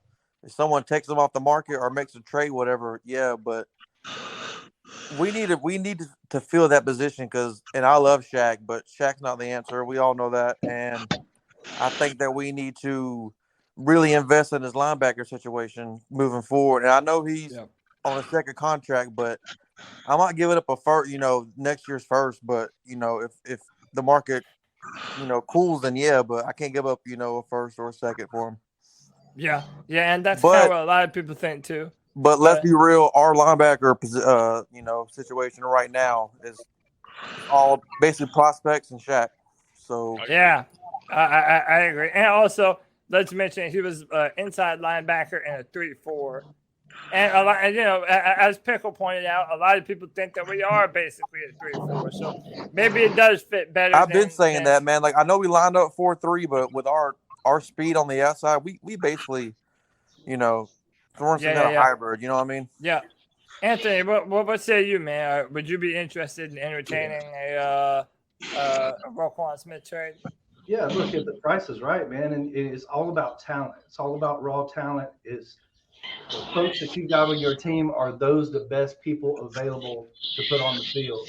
If we can get this guy and he takes us to that next level at that position, I'm all about it. Like it's all It's all about the best person on the field. And so I don't want to break the bank, like you said. I don't want to give up any more picks.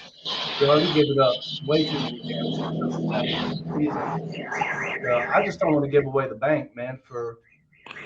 I don't know. Yeah, this is so late. It's so late. And I mean, he's missed training camp. He's missed OTAs. He's missed all that time and, getting used to the defense and all that. I don't know if I would put him out here right now. You can't avoid giving up the bank. That's the first thing that he's seeking is the bank. Yep, because right now, inside linebackers in the NFL are making on the average at the top of the top, and that's where he wants to be paid. He won't take nothing less. The top of the top is making $20+ million a year. So you would rather pay fucking Brian Burns a fucking max contract when he doesn't fucking finish plays. He would rather be fucking Spider-Man than give money to a fucking bona fide fucking Pro Bowler? Are you fucking kidding me? Dude. Yep. The wildest thing I just don't want to give up the picks. I don't mind paying the money, just the pick. But G-Baby, you understand why everyone's hesitant to have to give up, potentially 1 or 2 first-round picks for Roquan Smith. I don't think it will cost that much, bro. It's not going to be I don't think you give up all those picks. All right, so G-Baby, how much do you think it's going to cost to trade for Roquan? J.C. Horn and a couple of we're not trading J.C. Horn, bro. That's all it's going to cost. We're not trading J.C. Horn. So do you mean it's not going to happen, dude? Do you Alex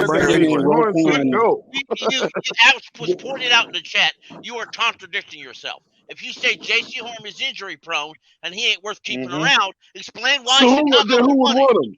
Yeah, why would they trade? When did we pick J.C. Horn? Pick First 8? round. So what? First round. Pick 8? And he's this god. You guys are making J.C. Horn out to be this fucking god. So maybe Chicago would be dumb enough to fucking. Yeah, but you're making him out to be a bust, bro. And But why do you think he would have much trade value if you're talking down? The first person you named was J.C. Horn. That means you think he has value. Yeah. But we would essentially be giving up 2 first-round picks. I'm going to pass the mic to Panther Pickle. I just want to say this. Baby, I just think that you need to give J.C. Horn a chance, man. He's not the only player to start that career injury or have an injury to start that career and then turn it on and light it up, man. He better fucking play this year. He better fucking play this year. All right, but dude, I'm telling you, remember when he's shutting shit down this year. Remember, you guys are telling you that it happened, man. You better go buy his jersey. We saw him. Hold on. Everybody stop. I told Panther Pickle he could go next. Last year, we surrendered a third-round pick and a tight end for C.J. Henderson. The year before that, he was a top 15 pick. Matt Rule loved him that year, but rumor was GM Marty Hurney wouldn't draft a corner that high. Now, that being said, he came in, C.J. Henderson had injury issues. He was considered a guy who really didn't like football, but we gave up a third-round pick and a tight end, and he had been drafted less than the year before that. So, if that's the case, and J.C. Horn missed all of last year and played, 3 games? And they played none this year. They ain't even showed up ain't even practiced in training camp. Why would the Bears give you up? They're in your words, one of the best linebackers in the NFL, when for a broken down, beat up, former first-round pick corner who is going to be a bust and ain't worth it, when they can give him to another team and get a lot more value. Yeah, and they have a lot of plans. They would love to get JC though. Hey, let me ask this. Every fucking team in the NFL line up for JC. Wait. I want to poll everyone. Is there anyone? Obviously, G Baby. I know G Baby wants to trade for Roquan, but is there anyone else that thinks that Roquan Smith is enough of a dude that you're willing to, pay whatever it might cost? Cody, go pull the fucking stats, bro. He's a top 3 anti-linebacker in the league, dog. Y'all are tripping. He also has a 79% chance of getting re-injured this year. I'm gonna say no simply because of Brandon Smith. right? So I just looked up Roquan's like his physical I don't know how to say it, like how he's built. He's listed at 230 something, like 230 pounds, 6'1". Brandon Smith is listed at 6'3", 230 pounds. The dude has all the athleticism in the world. It's just a matter of him getting adjusted to the NFL game. So for all Exactly, he has to adjust to the NFL game, bro. He hasn't even played a fucking snap in the NFL, bro. Roquan Smith's been fucking 4 or 5 years deep. He's only what, 25? You Roquan A wants a contract. B doesn't put us over the top. You can bring him in, and I'm not denying his talent. We but have no linebackers. We can't stop the fucking run. We couldn't stop the run primarily because the linebackers we had last year weren't crashing the lanes. Go back and look at the film. It's all there. Derek Brown in the middle taking on 2 blocks. The holes open up. Jermaine So Carter Damian Wilson's going to do that much better? Damian Wilson is going to do that much better than fucking... I said it last week, man. If you don't watch film, if you don't go back and look at old games and watch film and study the game, then you're just yelling. And you gotta study the game, bro. You gotta look at the film to see what really happened. And Wilson, you go and look at their tape. That is actually where they excel. Stopping the run. They actually aren't that good in pass coverage. Littleton's a little bit better in zone coverage, but in the middle, they excel at crashing lanes. Hole opens up, they get down to it. That's something we didn't have last year. So yeah, hey, well, no, go ahead, Jay. I didn't interrupt. Go ahead. Oh no, I just want to say the inclusion of the linebackers we brought in and the talent that we have in the secondary. Considering that we're going to be able to go man with a lot of teams, like man on man with the corners and things, it's going to allow the team to actually just load up the box. So stopping the run to that point, we did it last year. We just weren't consistently able to stop it. Man, we ain't got no linebackers. And fucking Shaq Thompson's fucking hurt. He hasn't even played all fucking training camp, man. Yeah, he is worrying me though, low key. I hope God he's okay. damn, man. I've been one Shaq of those with his to let him injuries, go. Yeah. Yeah, but we need him. I mean, our linebackers are woof. And by the way, like, Shaq could have been I gone. also wanted to put out there, I don't think anyone is saying that we would not be a better team if we had Roquan Smith. We definitely I'm not would. saying that at all. Yeah, and I think everyone would say that. But knowing what it would take to get him, Man, it would take too much. And he don't want to come here anyway. And on top of that, I think some of those positions, man, like left tackle, quarterback, corner, defensive end, some of the best positions that are super important, especially middle linebacker. I'm a believer that you need to draft those dudes. Yes, I am. Not go out and get them in free agency. Get them on rookie contracts and build them up on your team. To me, I honestly believe that that's the way Scott Fitterer is building this football team. Well, we had a Pro Bowl linebacker on our team that could stop the run that our pissy ass coach got rid of. Yeah, he don't want no pushback. You know that. Yeah. Hey, hold on. So G baby, when you think that, we had a Pro Bowl linebacker on our team that our coach, his ego wouldn't allow him to stay on the team, so he sent him to Oakland. Twan, I'm not going to fight you on that one this week, man, because I disagree with you. I said my piece on him quite a few times. Dude. I agree with you, Nick. There's other issues besides that, man. Okay. Hey, man. He's still a Pro Bowl. You don't let him go. Hey, so CK was the one. It's like this, man. Can I say this one thing? Yeah, go ahead. Cody. Listen, guys. I love John to death. I love Pick with all y'all, man. So we don't do none of this. None of this is personal for us. But I'm telling you, man, check this out, yo. In football, it is a certain amount of diva shit in football. You're going to have to deal with the diva shit. Right. The thing is the person that you're dealing with, is he good? Is he fucking good? Can he make it happen on the field? Then you may have to deal with some of the bullshit if all the dude creates is wins. You cannot get rid of high-level talent because of some itty bitty bullshit that y'all can't come to an agreement with. Imagine if the Giants got rid of Lawrence Taylor, bro. Hey, Twan, listen, bro. Hey, listen. This man got mad at the team for celebrating. The diva shit is gonna be there, bro. He was mad at the team for celebrating, bro. Think about that. Yeah, he did that shit today. You remember last year when Davion Nixon caught 2 interceptions and took motherfuckers into the end zone, and he wasn't happy about. He complained about that. He complained about it, bro. Yeah. So my thing is like, it seems man, like look. every year we got some type of contract. You already know that Rule is always trying to fucking control the narrative, bro. And The Matt Rule motherfucking always brand. in the middle of it. Hey, hold on, Nick. Did you finish those stats that you were putting together? If you need a little more time, that's fine. I'll let you. I need like 5 more minutes, and then Okay, I'll be done. do your thing, man. Nick, what? Tell us again exactly what you're compiling. The preseason records of So I'm going all the way back to 2016. Okay, and I'm comparing every team's preseason record to the regular season record to see how it compares.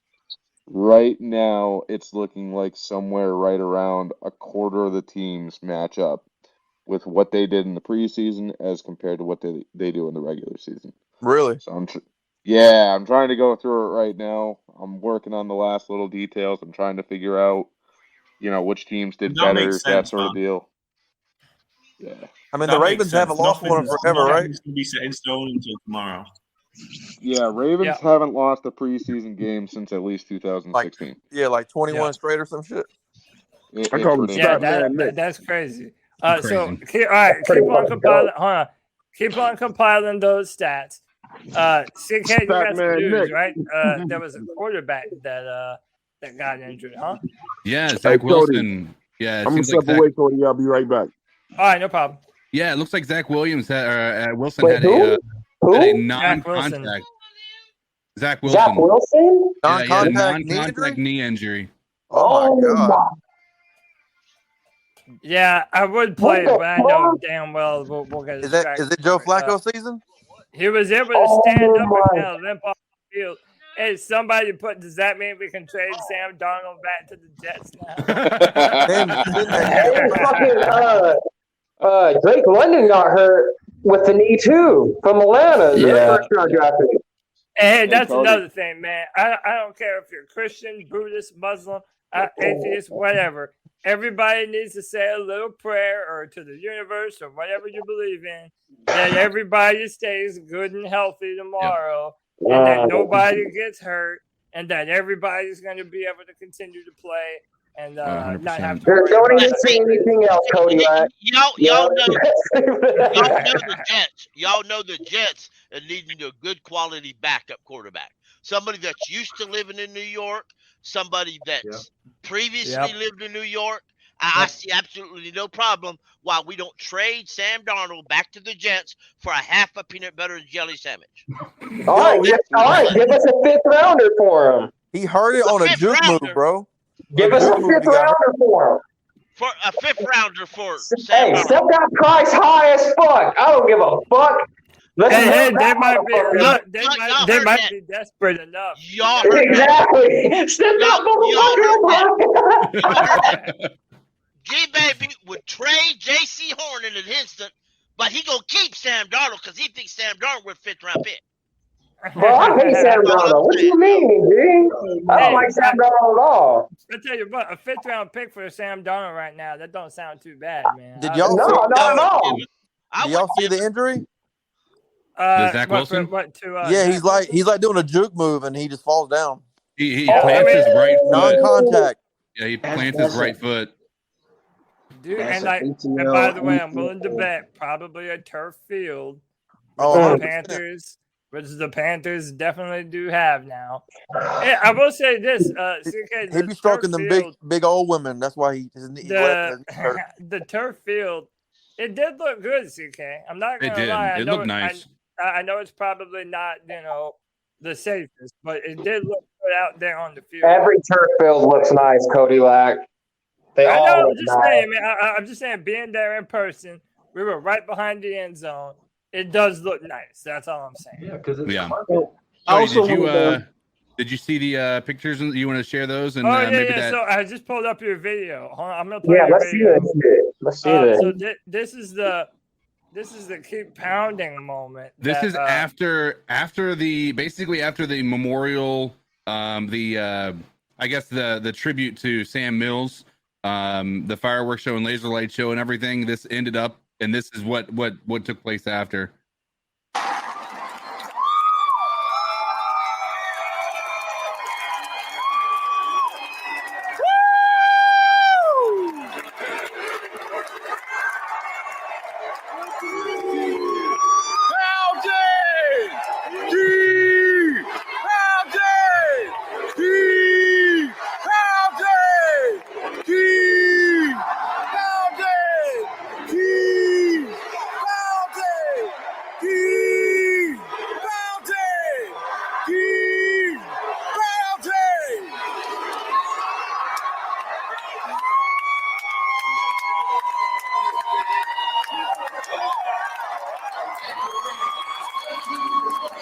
Yeah, that's literally how they close the show, man. And to be there in person when they did it, yeah, they played the tribute song for Sam Mills, him going into the Hall of Fame, and it really did give you goosebumps, man. It was incredible, and that was a great video, CK. Y'all got some incredible footage. You can share some of those pictures if you want to. Oh yeah, I can bring those up too. But so okay, while I'm bringing those pictures up. Oh my gracious! I want to change the topic. Trey Lance playing. I just watched the clip. I know there's a bunch of football games. I'm like half-heartedly keeping track of all of them. I just watched the clip where Zach Wilson got hurt. He hurt himself. Oh yeah, I mean, non-contact. Yeah.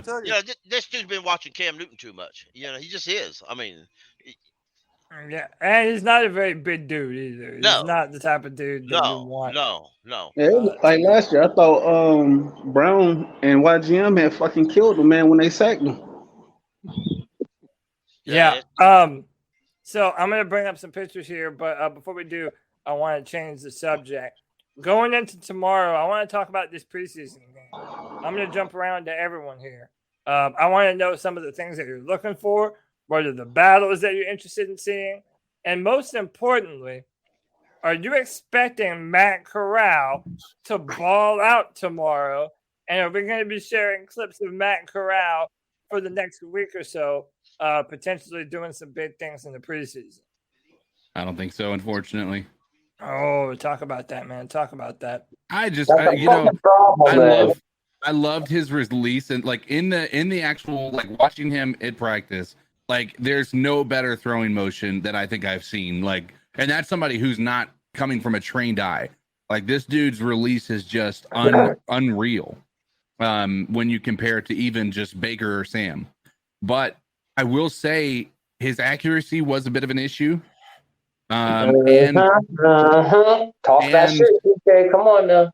And I will say, at least from my opinion, he was not quick to make decisions in the small reps he took in 7v7 or whatnot. Whenever he was in, I don't know if it was 7v7 or 11v11, but I mean, the other part is, well, let me rephrase. He was really fast at making one decision he had made, but it was just like, it was a very bad decision. It was thrown into traffic. Could have easily been intercepted, but I just don't know and that was against third stringers. So I'm not sure that I'm at the position where I'm going to say it's going to be incredible, but I think that he's going to have a learning curve, especially being that he hasn't really gotten many reps in camp either. Yep. Oh, the C3 crew, man. Kevin, Greg, me, and CK chilling. That was a great picture. You took some fantastic pictures, man. Yeah, we had a great time. And like I said, man, next year, we're going to do it up even bigger and better than ever before, man. Hell yeah. FanFest is definitely going to continue to be a big thing for us. But yeah, you and Greg took some fantastic footage. But yeah, CK, to kind of go on what you're saying, like I kind of don't know if Matt Rule and our coaches are going to put them in the proper position to really kind of fully flex and show off what they're capable of. And that too is the potential that I would say is going to be another factor, is whether they're actually going to put him in an area where he's going to look good, right? Or are they just going to not ask him to do much, right? That's the other thing about it. He is going to be, we got to keep in mind, take it with a grain of salt, he is going to be playing with the 3s and the 4s, right? He's not going to be coming in there with first team reps or anything like that. And the reality is, last year, even with the PJ and Will battle that was going on, it was whoever, the people who looked the best were the people with the 2s. Like when they went and played with the 3s, both of them looked like garbage. So like I said, my expectations for what he's able to do are going to be a little bit low. Hey, but y'all can I, fucking sick, bro. Hell no, man. Nah, bro. Cody, like, that's your boy, dog. And I've been trying to tell y'all, man.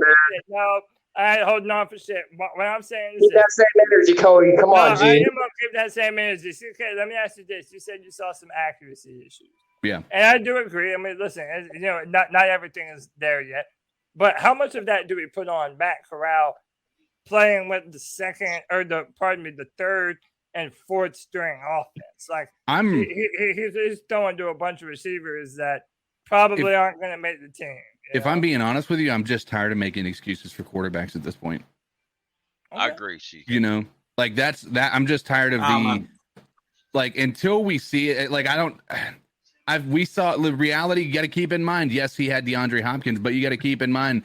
Deshaun Watson looked fantastic on a really crappy team for the first couple. So even with bad talent, a good quarterback should look good, right? But again, I'm still willing to accept that it just because he might not look good this year, even in preseason, doesn't mean he's not going to be good, right? I'm willing to accept that, and I think that that's something that is tough for anybody who's a big, detractor of what he's capable of doing. But I think at the end of the day, this year is going to be a wash for what we see with Matt. Even if he comes out in balls, I think it's, again, you take it with a grain of salt.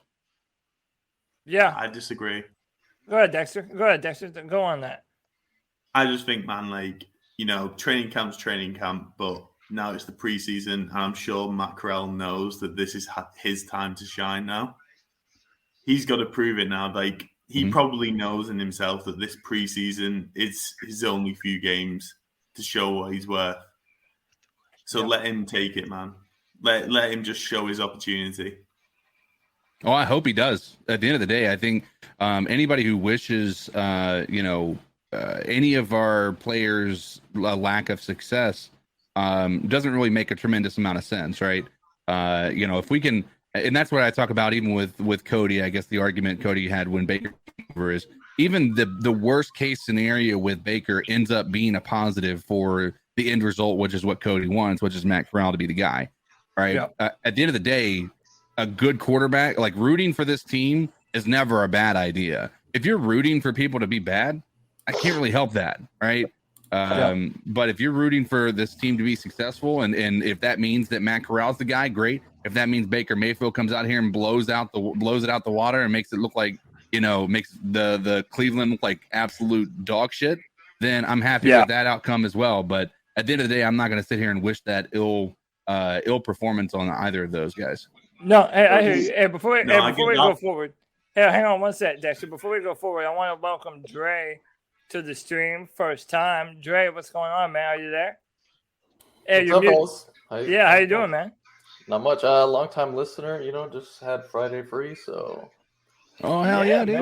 Welcome in, brother. Call in. Why not? Let me get you in on this conversation. What are you thinking about Matt Corral tomorrow? You think he's going to have a good performance? Is he going to have a good opportunity to maybe show what he's capable of?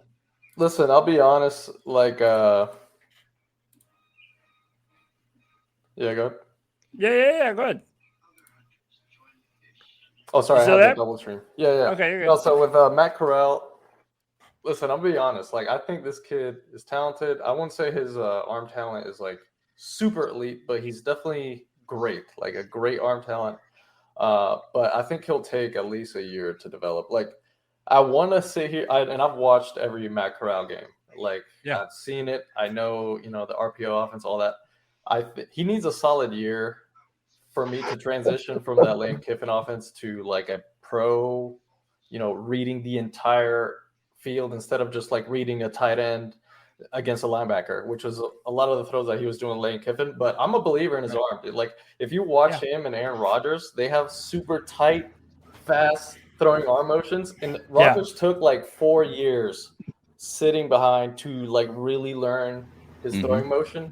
And he even said in the press conference when he was talking, Matt Corral did, that his like throwing motion isn't there yet. And when he watch him play, I'm sure you guys know, he's super tight. Like that's why he's so good at throwing like real fast balls. But when it comes to like going deep, he needs to learn like to unwind a little bit and like open up. But when he goes deep, he'll like be real tight and he'll still try to throw deep, which that's not going to work in terms of the NFL. In college, you might get away with it, but NFL safeties are too good to just lob it up. So, okay, let me ask you this. Are you of the opinion that Baker Mayfield being here is actually a good thing for Matt Corral? Like, do you feel like maybe Baker actually is a good bridge to Matt Corral that would actually give him some time to, kind of better that throwing motion like you're talking about? I mean, I don't know. They're really different players. Like I think Corral's ceiling is definitely higher than Baker's, but I mean he definitely 100% benefits from sitting for a year. And Sam Darnold is not that guy to teach him anything, right? Like I was worried he would pick up on Sam. Neither is Baker. I mean, Baker's better at least. Like Baker's more. Baker's had success in the He's more NFL. aggressive. He's trying to like take the top off. He's trying to, he's always trying to win. Well, Sam Darnold's just like a very passive dude. I mean, I'm not saying Baker's a perfect option. Obviously, like no other team wanted him. I agree. But he's better than what we got. And I was a little salty for a while. I was like, man, why did we pick up Baker another mediocre year? Should we, tank for, I don't know, some generational talent, some bullshit like that? But like, I hate being that type of fan. So at the end of the day, if my GM and my coach are pushing to the next season the best they can, our defense is nasty. We have McCaffrey. We have a sick offense. And I think Baker can pull it off with a sick offense. Like, I honestly think this is the best receiving, like, core he's had. If you include McCaffrey and DJ by far. So I think Panther fans, and I've watched a lot of Baker, I think Panther fans are going to love Baker because he's the polar opposite of what he had since like 2017. He goes deep. He's not a Teddy Bridgewater. He will go deep first. That will be his problem because he does not check it down. We're used to check down quarterback. Yeah. He likes to bomb it deep, and we're going to fall in love with that because we have not seen it in 3 years. Watch. Midseason, we're going to see 2 deep passes. We're going to be like, oh, my God. He's the chosen. I hope so, man. I'm glad that we have fans that are optimistic about Baker, and I see why people like him.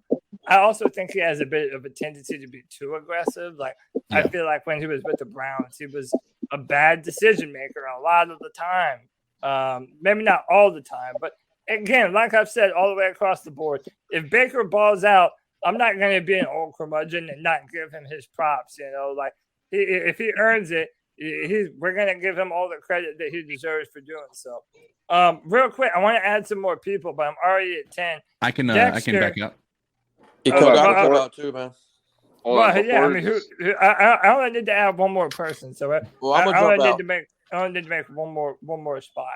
I'm gonna jump out, Cody. I'll see y'all hopefully tomorrow, or do you know that yet? Or yeah, CK, I think we are trying to do something tomorrow, correct? Yeah, I think that's the game plan. I don't know what the game starts at 1. I'm looking. Yeah. It's either going to be a post game. It's probably going to be a post game show. Yeah, it's got to be a post game. I don't think that anybody wants to stop watching the game or watch the game with our without listening to us without listening to the broadcast. And plus, everybody has it. Everyone's at a different part. You know, like my stream might be ahead of yours or whatever, or vice versa. So yeah, but we're gonna do a show tomorrow after the game. So all right, guys, have a good weekend, man. All right, later, J Stubbs. Appreciate you, man. Listen, I need to add this next man to the stream. Hey, man, he makes sure that everybody likes and subscribes to the C3 Panthers podcast. Where's C-Dog at, man? We love this dude, man. This C-Dog. Bring my motherfucking boys in here, dog. What's going on with y'all boys, man? What's going on, man? We've been waiting for you to join, man. Hey, talk some sense into these motherfuckers, see? Come on, dog. Hey, G baby, real quick, man. You know, the first thing I'm gonna say, man, when you come in this goddamn room, make sure you wipe your feet off on the motherfucking like button. Make sure you goddamn subscribe. You know what I'm saying? They do this shit every Tuesday, every Friday. But real quick though, that's right. I think what we got going on with this quarterback situation is a fucking joke because I mean we still have PJ Walker on the team. We still have Sam.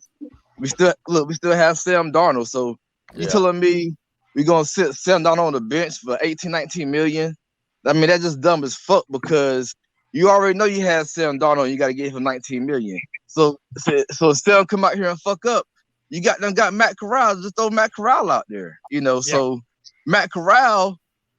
So right now, Matt Corral gonna have a year wasted sitting behind goddamn Baker Mayfield and goddamn Sam Darnold. A bunch of bitches. Hey, but I mean, it really should be second string. But see, though, I would at least prefer if Matt Corral was the backup and not sitting behind Sam Darnold. Like I know they're gonna play Baker first, but it's listen like, to man, me. And how about this? Baker's injury prone a little bit. Like he's been hurt most of those years. I would prefer that Matt Corral be the next man up and starting to get rep with the number twos, you know. But of course, Matt Rule is never going to do that shit. Baker Mayfield has not done anything in the league. I don't know why everybody's so pumped up to have fucking Baker Mayfield. You know what I'm saying? He had a Super Bowl team with the Browns. He had a Pro Bowl with everything. His whole fucking offensive line Pro Bowl. Both of his fucking running backs Pro Bowl. Like, come on, man. With Sam Darnold, man, that Baker. It Can I makes ask you Baker all a look a question? lot better. Yeah. Go ahead, Dexter. I want to ask who's everyone looking forward to tomorrow to look in, like who are they most looking forward to see? Yeah, Because that's for me, it's Matt Corral. Shit, Brady Christensen at left tackle, man. Yeah, hold on. I'm gonna let Dexter answer first. Dexter, who are you most excited to see, bro? I am watching the game for Matt Corral because this is his one opportunity to prove himself now. Yeah. Good luck with that. Man, y'all be patient. If he fucks it, Bro, they will play PJ Walker more than they will play Matt Corral. If you guys are telling me that you guys seen what you seen at FanFest, then that's all I need to go now. I didn't see much more from PJ. I mean, he got a couple of deep balls, but yeah, PJ really. PJ's played in the league. I know PJ can win me a game. Can Matt Corral win me a game? Hey, G baby, G baby, what's wrong with Matt Corral, G baby? Why you don't like Matt Corral? Pee-wee ain't shit. Pee-wee ain't shit, G. Oh man, you about to learn the hard way, dog. What's wrong with Matt Corral playing? Man, Pee-wee ain't gonna do shit, G. I'm not talking about PJ. We all know deep down in heart, Pee-wee ain't doing shit, and we ain't doing shit this season. We a 2 to 5 win fucking team. We need to start being real with our fucking selves, man. Well, why the hell are you watching it? Hey, I've been real myself the last 2 years, bro. No, this is straight. Hey, I'm right there with you on that one. Win. I've been real the last 2 years. I'm all set right now. But look, real quick, Cody and anybody who was at the Fan Fest yesterday, how was it when they started chatting fire Matt Rule? How were y'all feeling? There was just one. There was one guy. But listen to me, how was the feeling in the stadium? That's what I want to know. Hey, the fans were great. That's a good question, bro. Honestly, the fans were great, man. Fans were electric. Fans were getting into the pounding chant. Bro, there's a lot of kids there. Like real talk, there was like 3 babies in the row right in front of me. But dude, I'm telling you, man, the Fan Fest is a really good event. No rain. It was great, man. Like I'm saying, the Panthers, we have an underrated fan base. We really do, man. Like if we have a few good seasons in a row, I'm telling you, we're gonna be considered one of the better fan bases in all of the NFL, bro. Yeah. We just need a few winning seasons, and I'm telling you, everyone's gonna talk about us different, man. You can make Cam Newton and Keepley and fucking squad to that. Y'all, everyone need to be licking Cam Newton's nuts, because if it wasn't for that 2015 season, we wouldn't have none of these fuck ass fans, bro. Bro, you know I love Cam, bro. Shit, But look, Cody, what I'm talking about, because it was a clip where Matt Rule was being interviewed, and a guy started chatting fire Matt Rule. Yeah. I saw that. Yeah, So I saw that. So how was it when that happened? How were the fans, during the Matt Rule chat firing Right. him So while he was okay, so getting that's interviewed? what we're saying. It wasn't really a chant. It was really just a few dudes that knew Matt Rule was doing an interview, And we weren't really close. and they started doing it. It wasn't really like a lot of fans chanting "Fire Matt Rule." Now, if we start losing a couple games early in the season, it's gonna be the whole fucking stadium, bro. I promise you. But no, yesterday, for the most part, fans were cool, man. Everybody's throwing footballs into the crowd. Sir Perry's doing crazy shit, So for the most part, it's a good time all the way around. But now the Matt Rule hate wasn't really on broadcast like that. So tell me this. that's just my observation. Go ahead, Anthony. We brought 2 previous head coaches in as specialists or defensive or offensive coordinator. They know they're going to fire his ass. It's just a matter of when. And because you're going to instantly install one of those guys, Steve Wilkes, Ben McAdoo, they're going to finish the damn season out with that guy, right? Like, they're not going to – it's going to be a short leash on Matt Rule in these first few games. He better put up something quick. I mean, that first couple of games, you better get on a win streak fast. And then let's hope McCaffrey doesn't put on a helmet and get a concussion or something. Right. Yeah. You know what I mean? But you don't do that. You don't do that. You don't bring in Steve Wilkes and Ben McAdoo, 2 previous head coaches, and not be like, hey, I'm going to hedge my bets. I mean, that's what Pepper's all about is, he's the money man. He's hedging his bets right now. Yeah. But look, though, but how Tepper gonna fire the soccer coach after one season? But he let Matt Rule come back for a third season, and he can't get no more than 5 wins. Yeah, the head coach of the soccer team had a winning record. 3. Yeah, the soccer coach had a winning record. And he had a winning record. Like, what the fuck? That's crazy. Something personal going on there, like a personality conflict or something. You don't fire somebody if they got a winning season, or maybe maybe Tepper does. Maybe he don't know what the hell he's doing. He's firing the wrong damn coach. Oh, we gonna talk about Sam Mills, by the way? The Sam Mills firing? Yeah. Oh, yeah. So he got fired as soon as on he got inducted. His grandson did. So hey, earlier today I went on Rolling with Rio. He's a Commander podcaster, and him and I were talking a little bit, and he was saying that it was a long time coming that they had thought that Chase Young and Montez Sweat, that they hadn't taken a step forward like they were supposed to, and fans had been wanting that to happen last year. So that's just what I heard, that Commander fans were like, it wasn't really a surprise to everyone that's a fan of the team, but everyone on the outside was kind of like, whoa, that's unexpected. But yeah, isn't that funny, though, that his granddad gets inducted into the Hall of Fame, and then he gets fired from an NFL team as D-line coach? It's crazy, dude. That's and he did it at a weird time, too, like right before the season or whatever, Like, that's kind of crazy. But dude. Yeah, real quick, Cody, everybody want to give out what I wanted to see tomorrow. Then I'm gonna go, man. Come to that work. But for tomorrow, I want to see Brady Christensen play left tackle. I know everybody keep on bitching about Icky playing left guard. There's no knock on Icky playing left guard because he's a mauler with run blocking.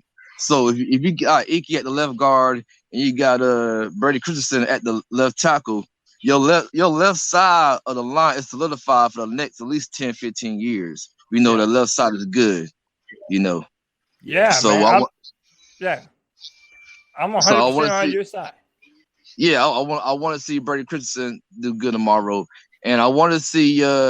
Are we going to be running different multiple defensive fronts now since that Steve Wilkes is back? Because I cannot stand us running that 3-3-5 bullshit that Phil Snow been running since he been here. You cannot stop the run with a fucking 3-3-5 nickel defense. It's so fucking embarrassing. That he got all these cornerbacks out there trying to get them stop the running back. It's just dumb as fuck. I'm telling you right now. Oh, real quick, man. The first game of the fucking season, too. If we can't stop Nick Chubb from running the fucking ball, man, it's gonna be a long goddamn day. I'm telling you right now, if we can't stop Nick Chubb and Kareem Hunt, it's gonna be a long goddamn day. Now back to the first preseason game. I want to see the left tackle. Then I want to see what Xavier Woods gonna do. You know what I'm saying? Oh, good one. Xavier. Yeah, I want to see what he's gonna do and everything. Then Chen is moving back to the strong safety, and Xavier Woods is playing the free safety. So I want to see what Woods is gonna look like, that combination, and with the safeties in the backfield and everything. Because we got two solidified. We got two good safeties right now, basically. Like when we had Kurt Coleman and got them Alvin Harper, I think that 2015 year. So we got two good safeties. And I want to see who was going to be on the opposite side of Brian Burns. Is it going to be Barno or who is it going to be? Barno's not ready. He ain't ready. No, yeah. I know, but we don't know. But I want to see what are we going to run multiple defensive fronts because Brian Burns and Barno are 3-4 linebackers. So hopefully Phil Snow, with the help of Steve Wilkes, put these guys in position to make fucking plays this season. And everything. If there's one thing Phil Snow does is scheme up sacks. I mean, Hassan Reddick got that job because Phil Snow don't scheme up a goddamn thing. He run a 3-3-5 base defense every fucking game. PF, I saw he was the number one coach with the most different looks. Like as far as disguising, he had single high safety, switching to like two high safety. Like every single one of his looks he was number one in scheming. I think PFF ranked all the defensive coaches. Okay, he was number one in that. And what the fuck was our defense though? Well, were we stopping anybody? I mean, we create sacks, so that is what we're good at. We're just bad at stopping the run because we're constantly doing stunts and creating all these sacks, moving people around. Yeah. We don't ever sit down and anchor down. So we creating all these sacks, but where are the turnovers? In 2015, with that defense, we had turnovers. I mean, yes, sir. We had Luke Kuechly and to be but to be fair and to go off what Dre said, I think we've upgraded our defensive backfield a lot. So I think turnovers is definitely gonna be a bigger part of what we do, especially now that Steve Wilkes is here. But also a lot of those sacks, to kind of play devil's advocate, Dre, a lot of that was on a guy who's not on the team anymore. Hassan Reddick was a big part. Reddick, who's going to bring that pressure now? But even then, what I'm saying is last year with all that pressure, we still didn't have no turnovers. The 2015, we had that was a number 2 defense. So I'm tired of people talking about the defense last year was not a number 2 defense. It wasn't. No. The game against the Redskins last year, Cam Newton balled out against the goddamn Redskins last year. We gave up over 200 yards rushing against the Redskins. Yeah. That's pathetic. They don't have offense. Hold on. I mean, that's the question, though. It's the run defense. It's not like, I don't know. Hold on. Look, you can't be a number 2 defense giving up 200 yards rushing and giving up 30 points a fucking game. We gave up at least 30 points at least 5-6 times last year. That's not a number 2 defense. So stop talking about the defense. Number 2. True, but like you have to realize Sam Darnold was, I think for the first 3 games he had 2 fumbles in the red zone. And look, game. Okay, my dude. After the first 3 games, what the fuck the defense do then? What happened then? Let him finish. Go ahead. Like we talk about Sam Darnold's picks, bro. Like the first 3 games he fumbled twice. Like every game he fumbled at least twice. I forget how many fumbles he ended up with. Like 6. We were basically the number 1 team turning over the ball in the red. Like we were for our defense to be ranked that high period, like it's actually a miracle. And I agree, we're not a top 2 defense last year, but like we had one of the worst. We put our defense in one of the worst situations. So I don't want to like bag on the defense too much from last year. I think we will improve this year. The problem is the run defense. I don't really care about turnovers because a lot of times people just dink and dang. You don't care about turnovers. The ball on us. We got good pressure creates turnovers. I mean, yeah, but like. A lot of things are going to quit. I'm just gonna say one thing. Yeah, go ahead. In 2015, the 2015 defense. Can we all admit that was a real defense? That defense was better than the defense Phil Snow ever had since he's been here. We went to the Super Bowl, but we're talking about 2022. We need a better defense. Phil Snow is trash. That's what I'm saying. He's fucking trash. All right. He gave me some bullshit about him having. Just because he had multiple people out there don't mean he's a good coordinator. Nobody got them calling to give him a job. besides us. Yeah. All right, hear me out on this one. Okay? Everybody have a great night, man. Keep up the good work. Make sure you get subscribe, man. Appreciate you, C Dog. I'm all positive this year. I don't give a fuck. Here's the thing, okay, that he isn't talking about. Our defense couldn't get off the field, okay? As soon as they got off the field, Sam Darnold would turn the ball back over, and the defense would come right back on. Exactly. Okay? So you're putting more wear and tear on the defense as it is, okay? And then on top of that, you're going to cause more players to get injured. You're going to wear these guys out. These guys are going to get tired. And let's face it, whenever we get tired, do we really want to be fighting with the guy across from us? Or are we just going to let him through? You know, it's we gotta be realistic about this. And plus, let's face it, what did the defense have to fight for last year other than possibly a new contract down the road for themselves? Nothing. Yeah. And exactly. So I didn't see Phil Snow make a bad goal last year. That's yeah. Yeah. It's also about it's about Sam, but it's also about that offensive line, that pathetic offensive line that that I mean, all you had was your defense. We basically had a mute offense. We just did, and we were so bad offensively that the defense spent most of the time on the field. And you know, it's like the Vikings game. If you go back and look at it, the Vikings didn't start gouging us in the run game until later in the game because defense is on the field for far too long. Offense is stagnant. Exactly. I mean, there are multiple. I've been thinking about it like all week. And there are 5 games that come to mind in which the offense, Joe Brady, Sam Darnold, because of their incompetence, like we weren't in the game primarily because of them. That's part of the reason why I'm excited and I have high hopes that this team can win this year. Because if you can get the offense, like I feel as though Baker is a much more competent QB than Sam, and McAdoo is a much more competent, much more proven OC than Brady. The defense last year, I don't feel like it was a fluke. They were really good. They were built to, I don't want to say built to play with the lead, but that's exactly how they were constructed. Now, when the games are tight or they're getting close and your offense comes out in the third quarter and does absolutely nothing for the entire season, you're putting more onus. Like hell, even Rube said it in a press conference. I think it was after the Eagles game. You expect the defense to be able to hold on to the lead. Well, we expect the offense to be able to put up more than 18 fucking points. Actually, 12. Because one of those touchdowns came off of Louvu blocking a punt, and it was recovered in the end zone. So if you can get more competent play out of the offense, the defense obviously is more fresh when they go out on the field. I believe with the secondary we have, those almost sacks will turn into sacks, and if they don't, then they're going to turn into turnovers because, hey, not every QB in the league is Tom Brady. Not every cat is cool under pressure. Hit him a few times. Like we played the Saints this year. Jameis Winston is still their quarterback. We got after him in the first game, and he cracked. Threw interceptions. We played the Niners. They have a rookie QB. A lot of teams. If you're able to just get after the QB, in which I believe we'll be able to do, then you're going to force turnovers or you're going to get sacks. And that's not to say if the sacks don't turn into a damn strip sack or something. So I got a question for everybody. Go ahead, how many games last year did we score over 30 points? I don't think there was any, was it? God, I doubt there's any. One. I think there was one. I think it was the Arizona game, wasn't it?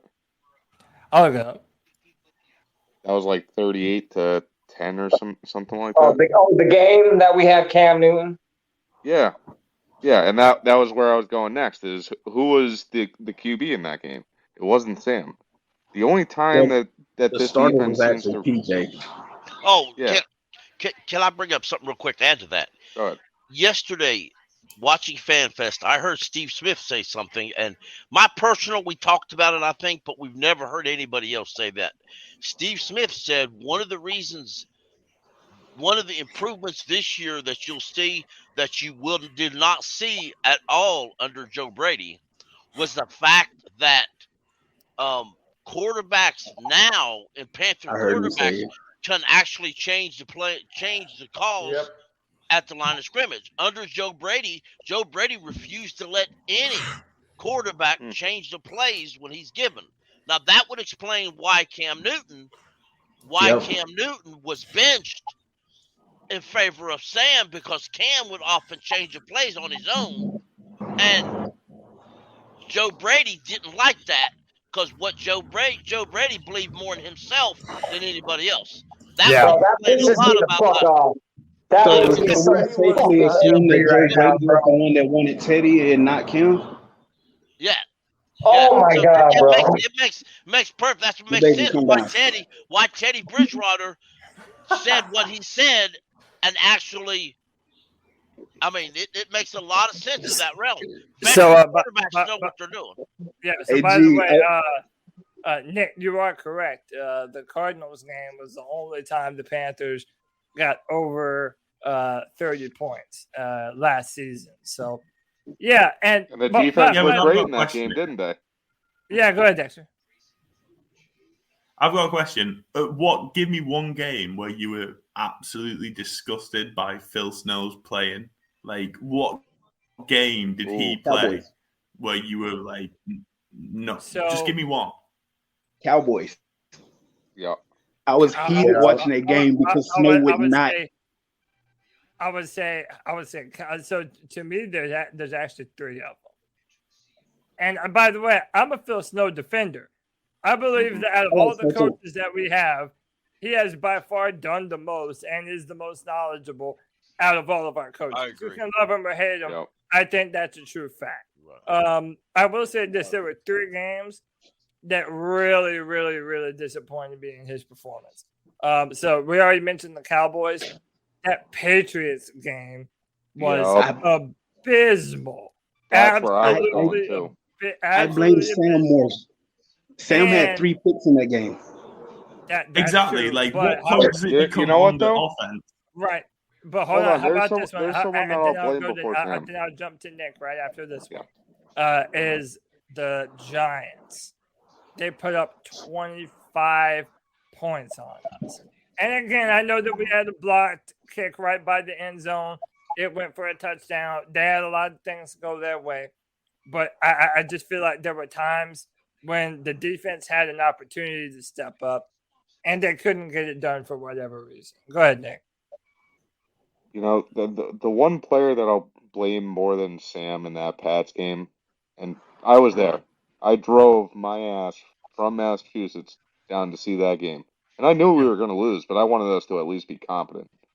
But I blame Matt Paradis. Him going down the very first offensive snap of the game, and then Sam Tecklenburg coming in. Dear fucking Lord. Oh, dude, I cannot wait until Sam Tecklenburg is cut. Cannot wait. Yeah, man. Exactly, bro. But how much is this put on the offense?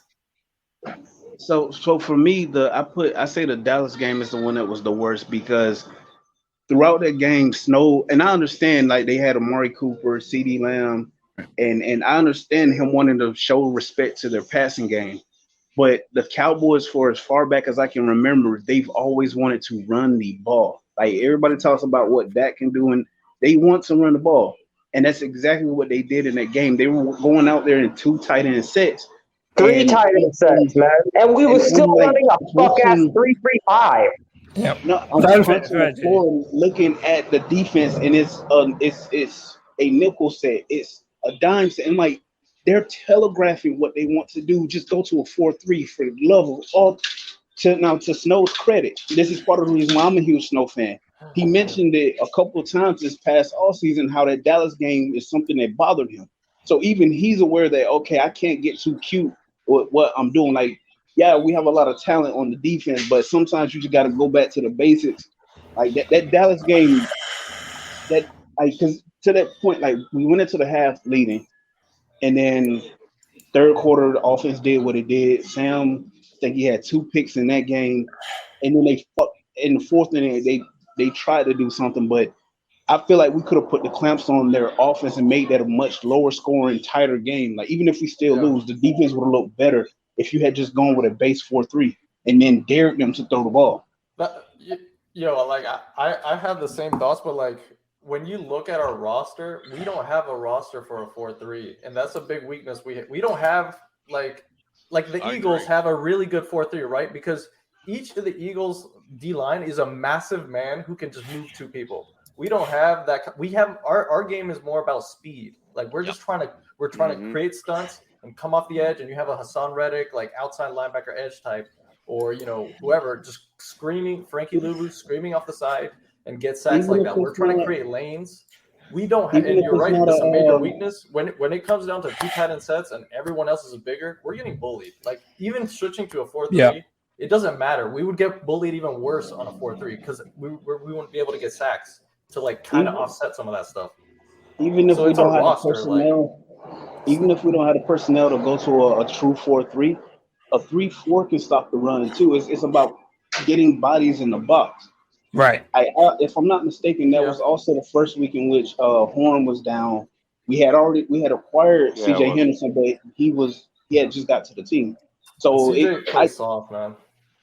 I love CJ. He's athletic as hell, but like last year, and I hope he changes this year. But last year he was great, bro. He could cover, but like he would not tackle, man. Like he just would not get in the box. He had a shoulder injury apparently, so yeah, I did learn about that. So I'm gonna give him that last year a break because last year he was probably the softest corner in the entire NFL. Yeah. Kenneth, hold that thought. I'm gonna go right to you. Anthony has to leave. I wanted to thank Anthony for being on the show, for being a part of the Friday Free for All. Anthony, thank you so much for joining us. Do you have any last words you want to give us before you jump off for the night? I mean, as always, keep pounding, guys. But it was nice to be on with you guys for the very first time. I've been in the chat for like months. The whole last season, I've been in the chat listening to you boys talk football. I thought I'd come on for one Friday night and get in on this shit. So heck yeah, next time just bring that guitar out and play us a song, man. That's right. What you guys don't see is all this shit over here, man. Oh yeah. Oh, yeah.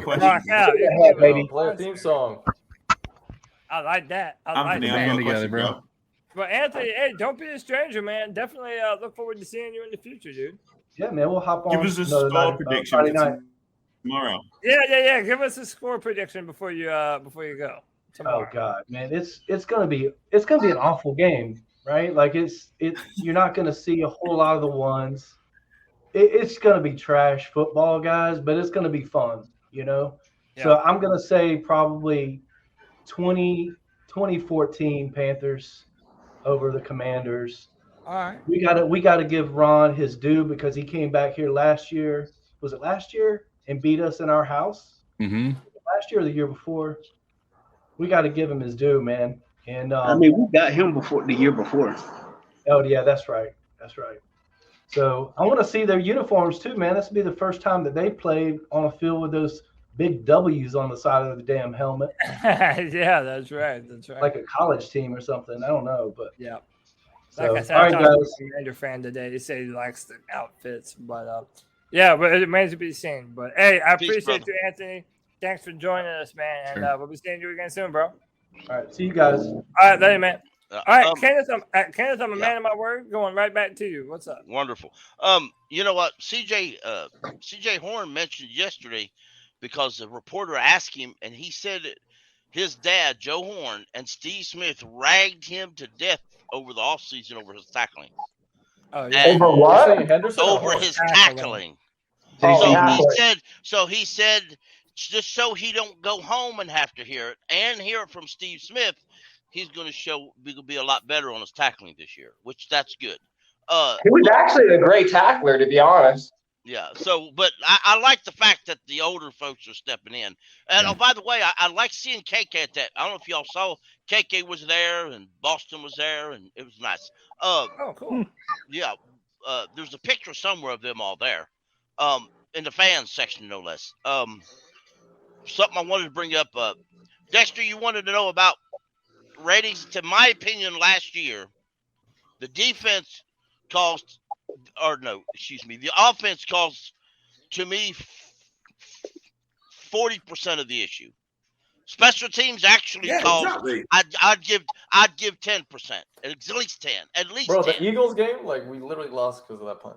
Exactly, at least 10. And I mean, See, we man. did have kicker issues until we got the one we got now. I don't remember his name. I'm stuck.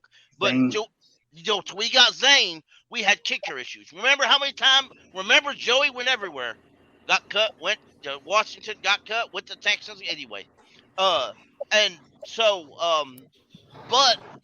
And to me, that's what I'm saying. I think we won a lot of I think we won our games. We won primarily because of our defense. But after a while, people figured Sam out real quick.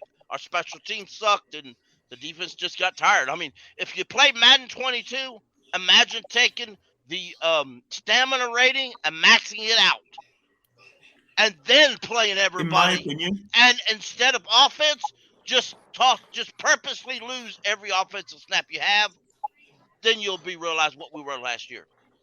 No matter how good of a defense you have. Yeah, and I know people hype on Riddick, but in my opinion, Riddick got his sacks because of Phil Snow's defensive scheme. Preach. And when Riddick went to the Eagles this year, they purposely started adding in schemes to get him sacks because he was a free agent contract guy. So it ain't necessarily Riddick's so good. The scheme played to Riddick's advantage. I didn't necessarily think that until I started chatting with some Eagle fans who said that they've literally changed a lot of their schemes around just to get Riddick open. Yeah. Yeah, and there was a lot of scheming for players. Go ahead, Dexter. You can't evaluate the defense last year. Like, the offense let the defense down so much last year that it's unfair to. It's just unfair. Like, the defense did so well last year, and they would have done so much better if the offense wouldn't have let them down so much. And I know people don't want to hear that, but come on, man. Like, but at the same time, I think there's an argument to be had. I think there's an argument to be had that the defense was given inflated numbers because of the fact that the offense was inept. Right? Thank you, fucking CK. Thank you, bro. Right. I mean, and on the surface, I know that doesn't make like a lot of sense when you just say it, that just blanket statement like that. But when you look at it as a whole, you look at the fact that, let's be real, we were going 3 and out, and then that means the defense didn't have that. Like our offense didn't give our defense very great field position, right? So the defense wasn't very good in the red zone. We were. If you look at it, yards are our biggest thing, right? Yards were our biggest problem, or were our biggest asset. Well, when we were like 20 points down, there's no need for these teams to just blow us out of the water with more points. So they would just start being super conservative. And so I remember during the season, that was a big part of our conversations was how much of this is the defense being just incredible and how much of it is the offense just not being good enough to where the defense like doesn't have to worry about accounting for explosive plays because the other team stopped putting the foot on the gas. Not to mention the third quarter woes, man. Do you guys not forget how bad the offense was every fucking third quarter? Yeah. We remember. That's what I'm saying, man. So you can't judge the defense on that. That's the reason why I feel like there's room to be optimistic because we lost Riddick, but I feel very comfortable and confident that Luvu and why primarily I really want to see YGM step it up and be a starter, be consistent, stay healthy. But when you look at the offensive side of the ball, like I said, bringing in a guy who's had success in McAdoo, bringing in a quarterback who's had success in Baker, like those. I had the thought that all we need Baker to like. There are 2 types of QBs, and they fall within certain spectrums. Some QBs like Cam Newton, they're elevators. If they're on your team, they're going to bring guys up. Like you look at Cam with New England, that 1 year he was with them, that team had no business going 7-9, but because they had Cam, they went 7-9 without the chance to actually win more games. You have some guys in the league that are elevators. You have some guys in the leagues that are stabilizers. I see Baker as a stabilizer. Exactly. He went to the Browns. That's he helped stabilize that. How far this. That's all we Imagine how need far Baker this to team do. could have gone last year if the offense was even halfway better than they are now. There's 5 games that the team would have won if Sam had been stable, had a level of play that was consistent, to where you don't worry so much about what he's going to do when the ball is snapped. I believe Baker can provide that, and just that level of stability is going to allow a lot of guys on the offense to do a lot more than what they've done in the past seasons. Yeah, hey, go ahead, Dre. Exactly. Cody, I sent you a link through your or something through your Twitter if you get it though. Okay, all right, go ahead, Dre. I was just gonna say, like, man, like last year, literally our offensive coordinator got fired because it was that bad, right? Teddy Bridgewater, like everybody got mad when he was like, "We don't practice red zone defense. We don't do like half the reps we should for offense. We don't have any kind of moving sets. Like we don't have hot routes, nothing." Teddy Bridgewater, people got mad at Teddy, and I'm like, "Yo, thank you, Teddy." Like Teddy's trying to tell us the truth. He doesn't do that with every other team, and I watched like all 22. I have the NFL Game Pass. I had it last year. I'm not fucking with you guys. Like in the second quarter, we ran the same play, offensive play, like 3-4 times back to back, like slant sticks. We had the most simple offense, and that's one thing that we mentioned in the past. I don't know who said it, but when McAdoo came here, and you hear all throughout camp, everyone's like, McAdoo's offense is really deep. McAdoo's offense, you really have to take a long time to learn. Because he has hot routes, and it's like Madden, right? You just change the QB has his ability to change every route at the line of scrimmage if he wants to. That's why it's so complex, hard to learn. That's why I think Matt Corral will take a long time, because Matt Corral also has to learn like pass sets, how to shift the O-line. He didn't do any of that in Ole Miss. So I think we're going to have a much more complex offense this year with a much more veteran quarterback, Baker Mayfield, with CMC back, with a way better O-line. I'm not going to say top 10. I'm going to say maybe top 15 O-line, but that's better than 32nd, right? And imagine and how with all good these that is gonna make combined, our our defense is going to be like we're going to be a good team next year. The problem is not our team. The problem is our schedule is hard as fuck.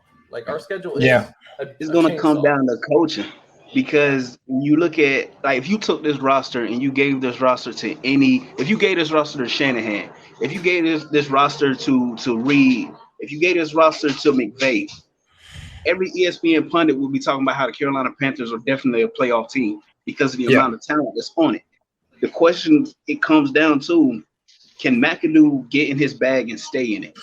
Can Snow get in his bag and stay in it? If they're out there playing chess and they're 4 or 5 moves ahead of these opposing coordinators, the team is going to be held for for every team we play, we're going to be held.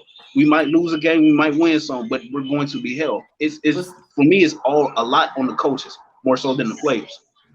I see, G baby. I know you're shaking your head, but listen, we got Dante Foreman, and that told me we maybe will not wear out CMC. I mean, we lost CMC. Oh, he got injured. Bro, how many carries did he have between 2 games in like 4 days? Like he had a Thursday night game. Like that's why he got injured. Like if we can phase him out a little bit and have Dante or Chuba, whoever, step up a little bit and just hopefully that will be the number one thing I'm watching the first game. If we're just passing and running CMC up the middle like we do, I don't know why we do it. It's not like he's a top 3 running back going up the middle. He's like top 10 going up the middle. Like his strength is on the outside. Why are we still trying to prove that he can run up the middle? No one cares. Like have Dante Foreman do that, and then McCaffrey on the outside, half the touches. We're going far if we do that and split the ball out like that instead of just having McCaffrey do everything. Yeah, what we need is blocks like this up the middle. Yeah, so I think that Christian can do everything, but I just think that they need some load management. And I'm in big favor of using Deontay Foreman in some goal line situations. This was filmed by Rashad from Panther Nation Podcast. This is Deontay Brown and Kim Kwanu getting some drills in. And look, man, y'all know I'm a fanboy of Deontay Brown. I loved his college film. Me and JD called this man Blastoise. Like he's built like a war turtle. This dude's the man. I'm really hoping that at some point in time, like I know he's not going to be a starter this year. I'm just hoping that they don't cut him. This man has far too much potential. I think people make too much of a big deal out of him being a big fat guy. Like, dude, there are some big, athletic, freaky, strong, big guys that can move well. And I think Deontay Brown is one of those dudes, man. So, I'm hoping that he at least gets a chance to compete to be a backup. But and then I noticed people were putting in the comments under this, man, we need to put Icky at guard, Deontay at center, and just let them bulldoze shit right up the middle, and that would be perfect, man. But Pickle, is there a specific reason you wanted to show this clip? Yeah, I just wanted to show this because everything I'm reading and catching up on training camp, they're doing they're mixing the offensive line up. If we get a chance to do goal line, we may not even do it preseason. They may wait to regular season to do it. But don't be surprised if you see a lot of offensive linemen playing tight ends in goal line situations just to get more blocking and more push up the middle. Yeah, I'm 100% agree. Hey, Pickle, I've been on this. I say put your big badasses up front.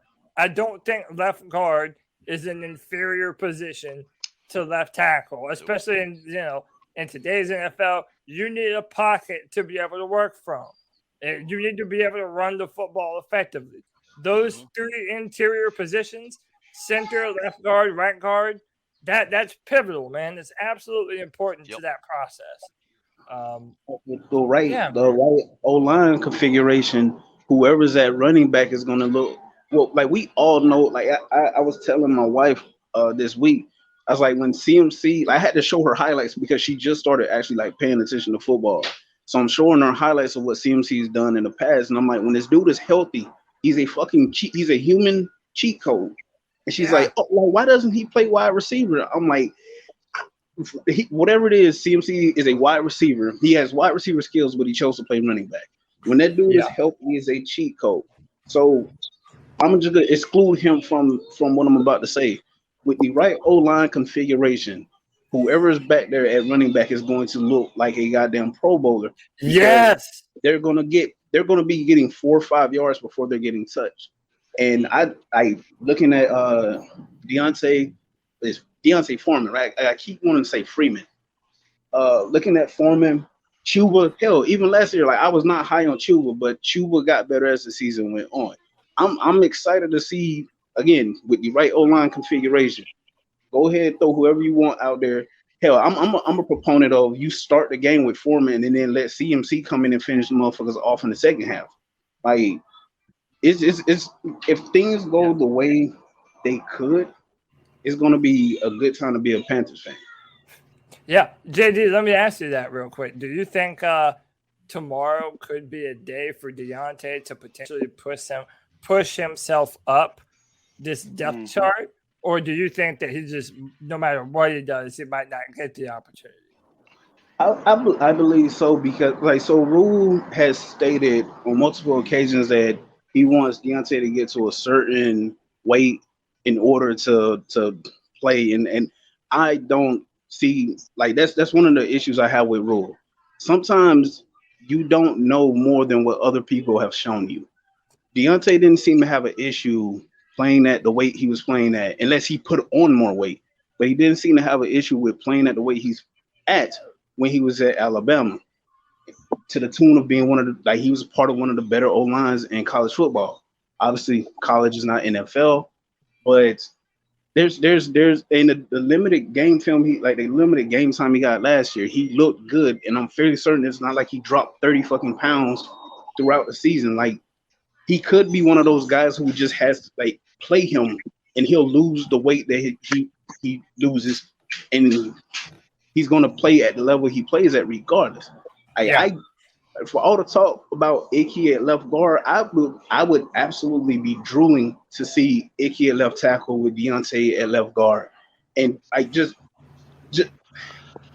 have it in my head. I'm seeing Tommy as like an H-back, and you have Icky and Blastoise on the left side. They just hike the ball, and CMC is going 20 fucking yards down the field, and at that point, you're not catching him. He's gone. Dude ain't got touched. And there's just a bunch of bodies on the fucking ground. Pancakes all over the place. I'm super pumped. I hope that Deontay is able to show out. Originally, I wanted Deontay to play right guard next to Moten and then put Christensen on the left side. I originally wanted to also put Christensen at left tackle, Deontay Brown at left guard. Now I'm just hoping that he can get in where he fits in. I just think he's too big and strong and mean to be sitting the bench for the Panthers. Nick, you were looking up some stats, but first you had a question for CK. What's up? So, CK, way back in the early days of the offseason, right after we signed all the coaches that we did, I remember you talking to everybody, I think it was on the Tuesday show, saying that you felt like you had hope for this season. Okay? You felt like Matt Rule had made some good moves. You felt positive. Going into the preseason, how are you feeling right now? Still feel more positive than I did at the end of last year. I feel like, again, call me a constant optimist, but I think that right now we know we're going forward with Matt Rule. So me having any other opinion other than like, let's hope that he's able to come in here and do something positive is counterintuitive to, what I would like to be doing, which is, winning. And my opinion, if I were to sit there and say that Matt Rule is, that we're not going anywhere just because of our coaching staff, there'd be no point for me to watch the season. I believe that we have a potential to do something great. We have I feel like the staffing to do that. I've also mentioned that I think that you can see pieces of Matt Rule learning how to be a coach in this league. I think right now we're just going to have to play it by ear and hope that things work out. I'm still definitely more optimistic than I was in previous years. CK. Nice. Do you still feel that way if Michael Jordan's playing left guard? Good question. The question can be, it doesn't have to be mutually exclusive to that position. I think that there's plenty of other positions that exist. Does it mean that am I optimistic about the team's outlook more with what we've seen happen now, even if he's there? Yes. Am I optimistic about the coaching staff? No. If that were to be the case, absolutely not. Okay. All right. So. Yeah, good answer. Give us the stats, Nick, that you've been working on them throughout the show. This preseason win-loss versus the effect during the season. What have your findings concluded? So I went all the way back to the 2016 season. Okay, I figured it would give us a little bit more to go off of. In total, 30% of the teams stay pretty close to what they do in the preseason. Now, the average that I go off of, it's like a 2-win difference. Okay, just looking at the percentages. So even if we only win 2 of the 3 games, there's like a 30% chance that we can do halfway decent in the offseason. As far as teams that do better, over the last 5 years or so, it's looking like 43% of teams actually do better in the regular season as compared to the preseason. Unfortunately, we are not one of those teams. Seems like every year we do worse in the regular season than we do in the preseason. So. Yeah, I almost feel like we didn't need research to know that about us. But it sounds right on the money, and I do think that you're right. The only positive that I got from that is looking at the Super Bowl champs from that year and how they did in the preseason, which obviously it makes absolutely zero difference. But just about every single one since 2016 has had a losing record in the preseason. There was only one team that did not have a losing record or a 50-50, and that was the Pats. Okay. That's interesting. The Bucs seem to buck a lot of trends, if you know what I'm saying. But fucking Tom Brady.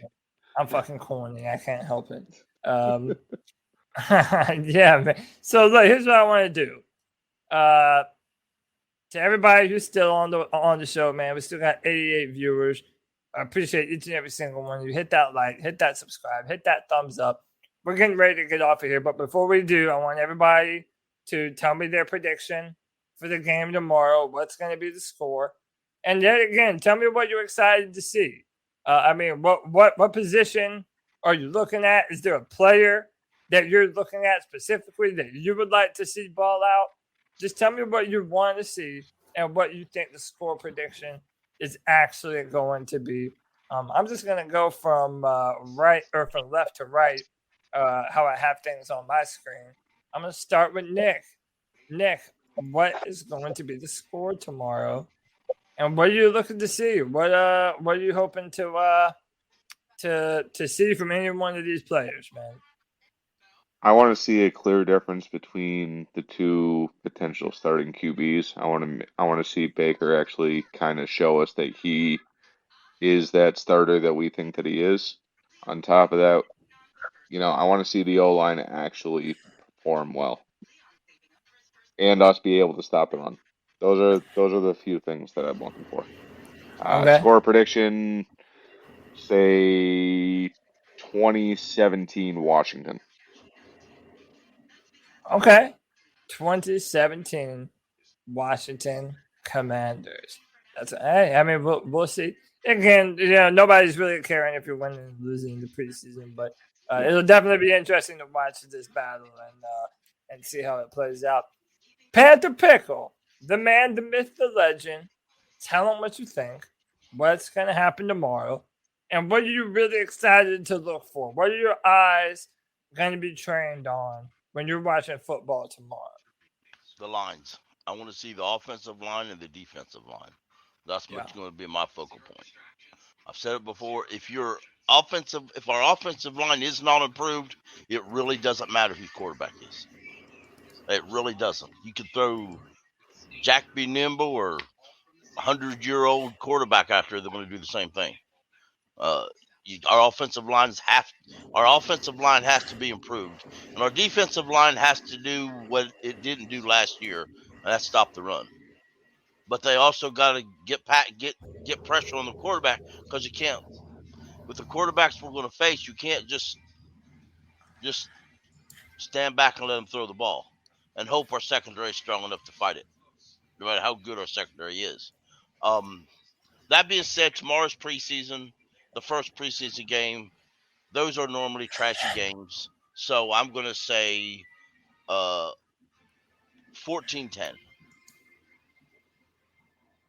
Panthers. Okay.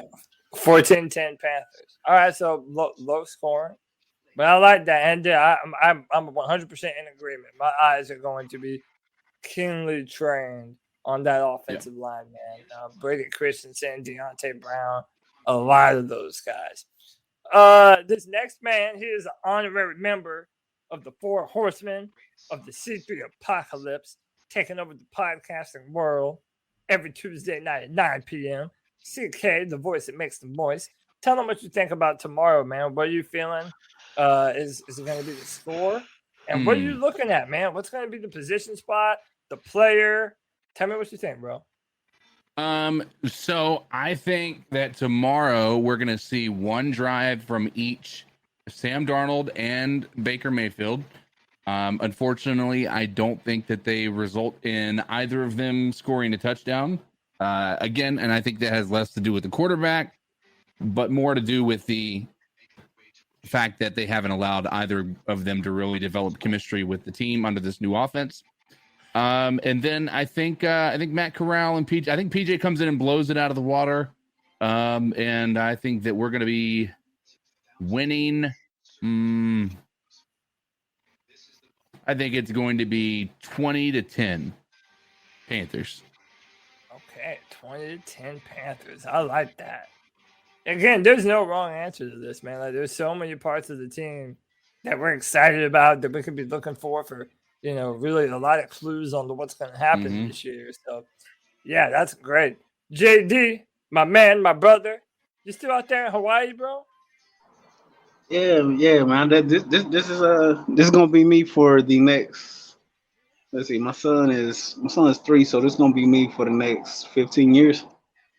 Nice, man. That's not a bad life right there.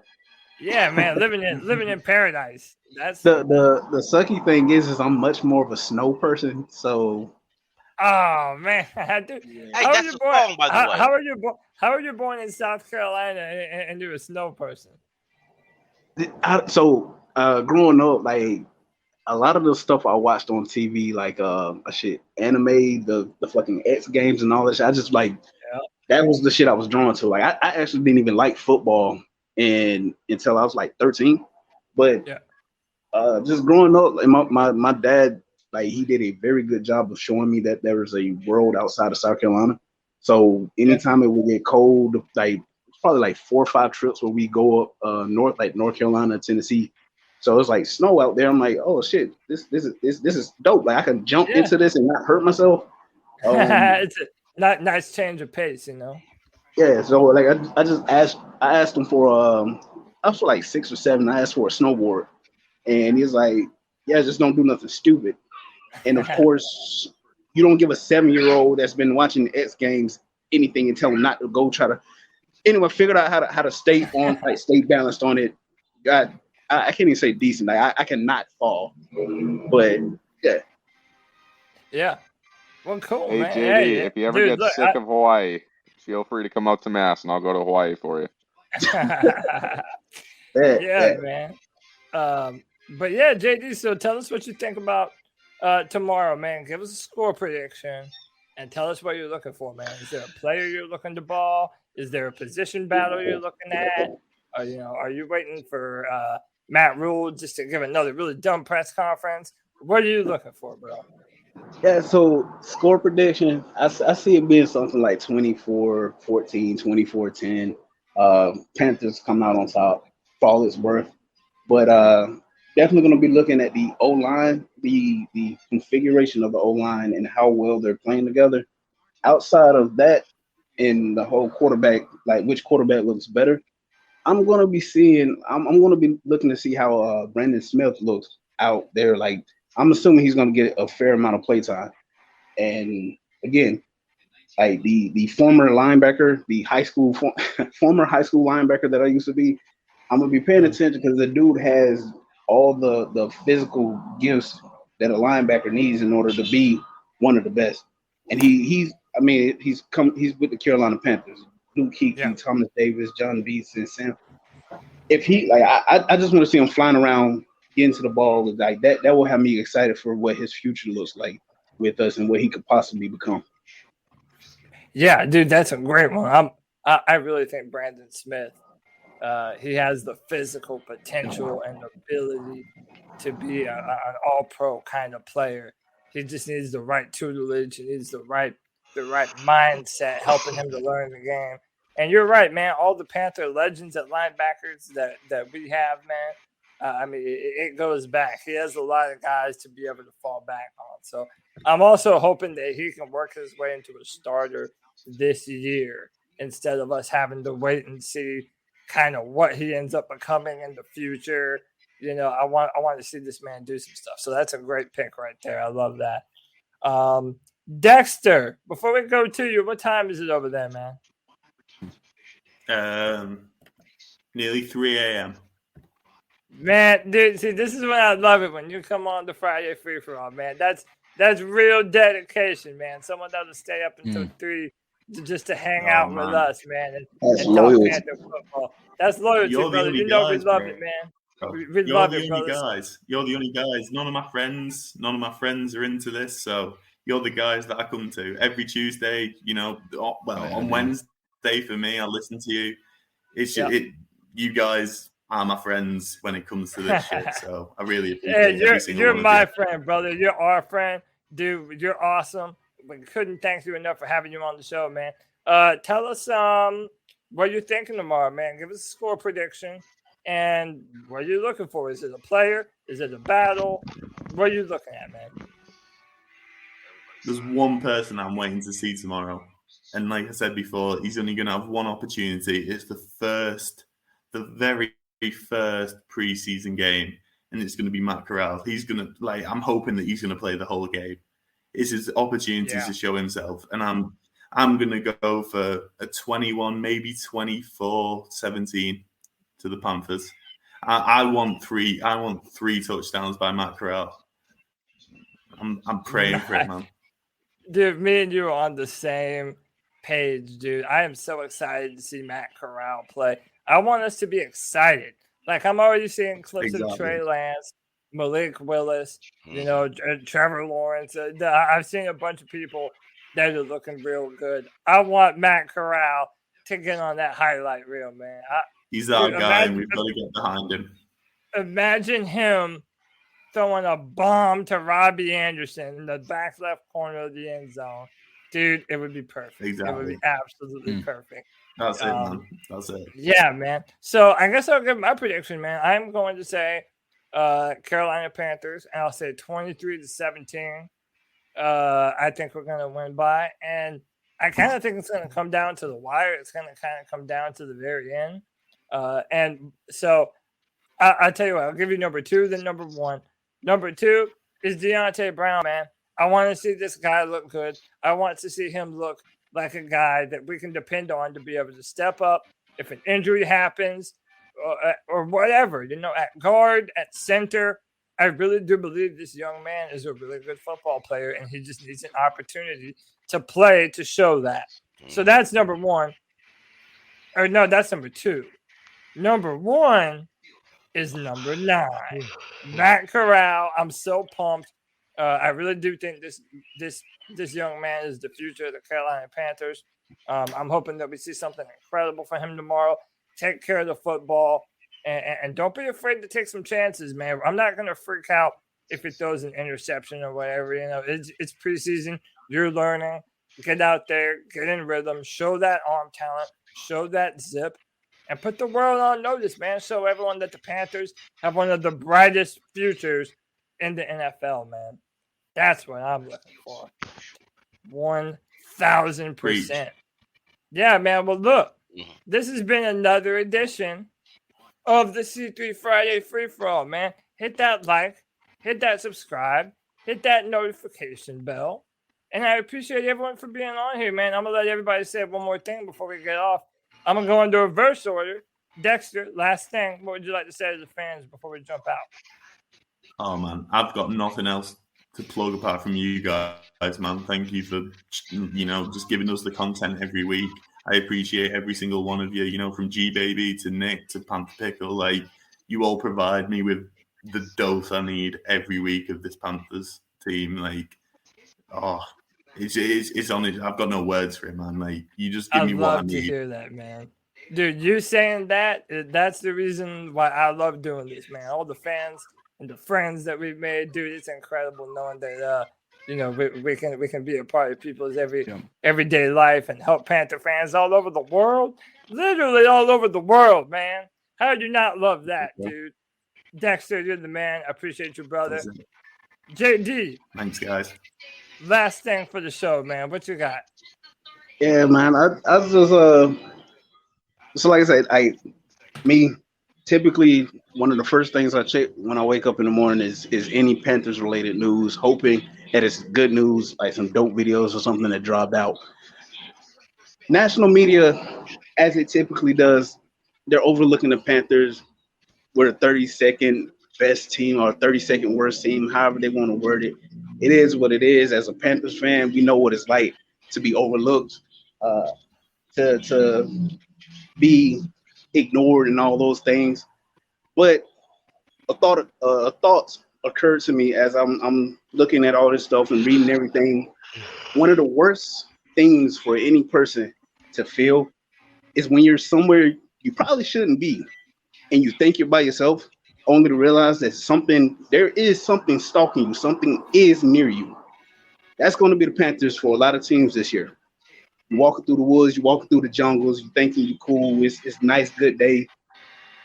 And in the shadows, you notice a pair of blue eyes staring at you. And you know you're fucked. You can't run, you can't scream, you can't yell, you ain't going nowhere. That's it. Yeah. Oh yeah. Yeah, man. I mean, dude, JD, you're awesome, bro. You bring it every single time. Love having you on the podcast, man. Love being here, man. Yeah, man, for sure. My brother from another mother, CK. It was so good seeing you this weekend, dude. We need to do it man. more often, dude. So much more often, man. Yeah, I for would sure. It love was great. that. Yeah, great meeting your wife and kid. It was awesome, man. Just a great time. Yeah, what would you like to say before we jump out of here, man? You know, I'm just happy that the I guess the season is starting up again. I'm happy to be here with you boys. I'm happy that I had an opportunity to hang out with you guys. Greg and Cody and Kevin. And next year I think we need to get a little more organized. We're going to try to make it a C3 whole thing. But at that, we're going to be seeing you guys, I'm assuming, tomorrow night after the show. If you guys are around, hang out for the post game. But there's really only one thing after that thing that I want to say, and that's keep pounding, man. Keep pounding. I mean, what else is there to say? I know. Keep pounding. That's the only thing anybody really needs to know. Mm-hmm. Panther Pickle is doing his own YouTube now, and when it goes on other shows, he's presented as C3 Panther Pickle, and I like that. Panther Pickle. What's your last little bit for the show? I think we're gonna have a good season. But can you imagine the reaction if we enter the draft next year with say a top 10 pick, and we act certain people's reactions, and we don't draft quarterback? Can you imagine going off the chain? Can you imagine you're following Friday Free for All when that happens, and G Baby gonna go ballistic?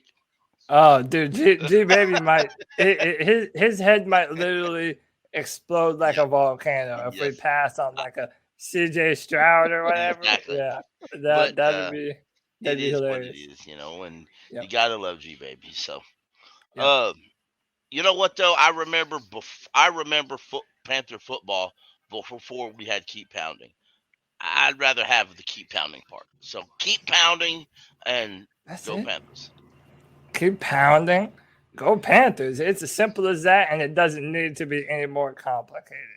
Nope. How about that? Next up, this man, he's up in Massachusetts, kicking a whole lot of ass all the time. Nick Montero, give us your last bit for the show, bro. Dude, I know we're all looking forward to this weekend, but I'm looking forward to next week. Okay. Got the Panthers and the Pats joint practice up here. I'm planning on going on the second day. Nice. And then I got tickets to go see them play that Friday. So next Friday, I'll probably be checking in from inside Gillette. So hell yeah, take some video and we'll be sure and play it on the show, man. Oh, I definitely will. Definitely. Hell yeah. Hey man, we got some C3 eyes on the ground up in enemy territory. I like that. We're on some real war games reconnaissance type shit. I like that. Next level stuff. Well, I'll try to ask any questions I can too while I'm there. Right. Dude, 100%. Well, man, that has been another edition of the C3 Friday Free for All, the show for the fans, by the fans. My name is Cody Lashley. Listen, I appreciate everybody that came up to me yesterday and said hello, took a picture with me. Dude, makes me feel incredible. I know it makes CK and Greg feel incredible, and Tony as well.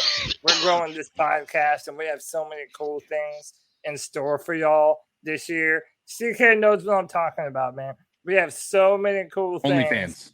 Yeah, dude, yeah. So much OnlyFans content. I'll pay for it, man. Yeah, for sure, dude. You're a real fan, man. But listen, keep it tuned to the C3 Panthers podcast. We're going to be doing a ton of cool stuff this year. My name is Cody Lashley.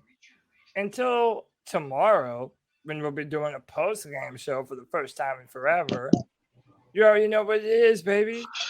Keep pounding. Keep pounding. Pounding.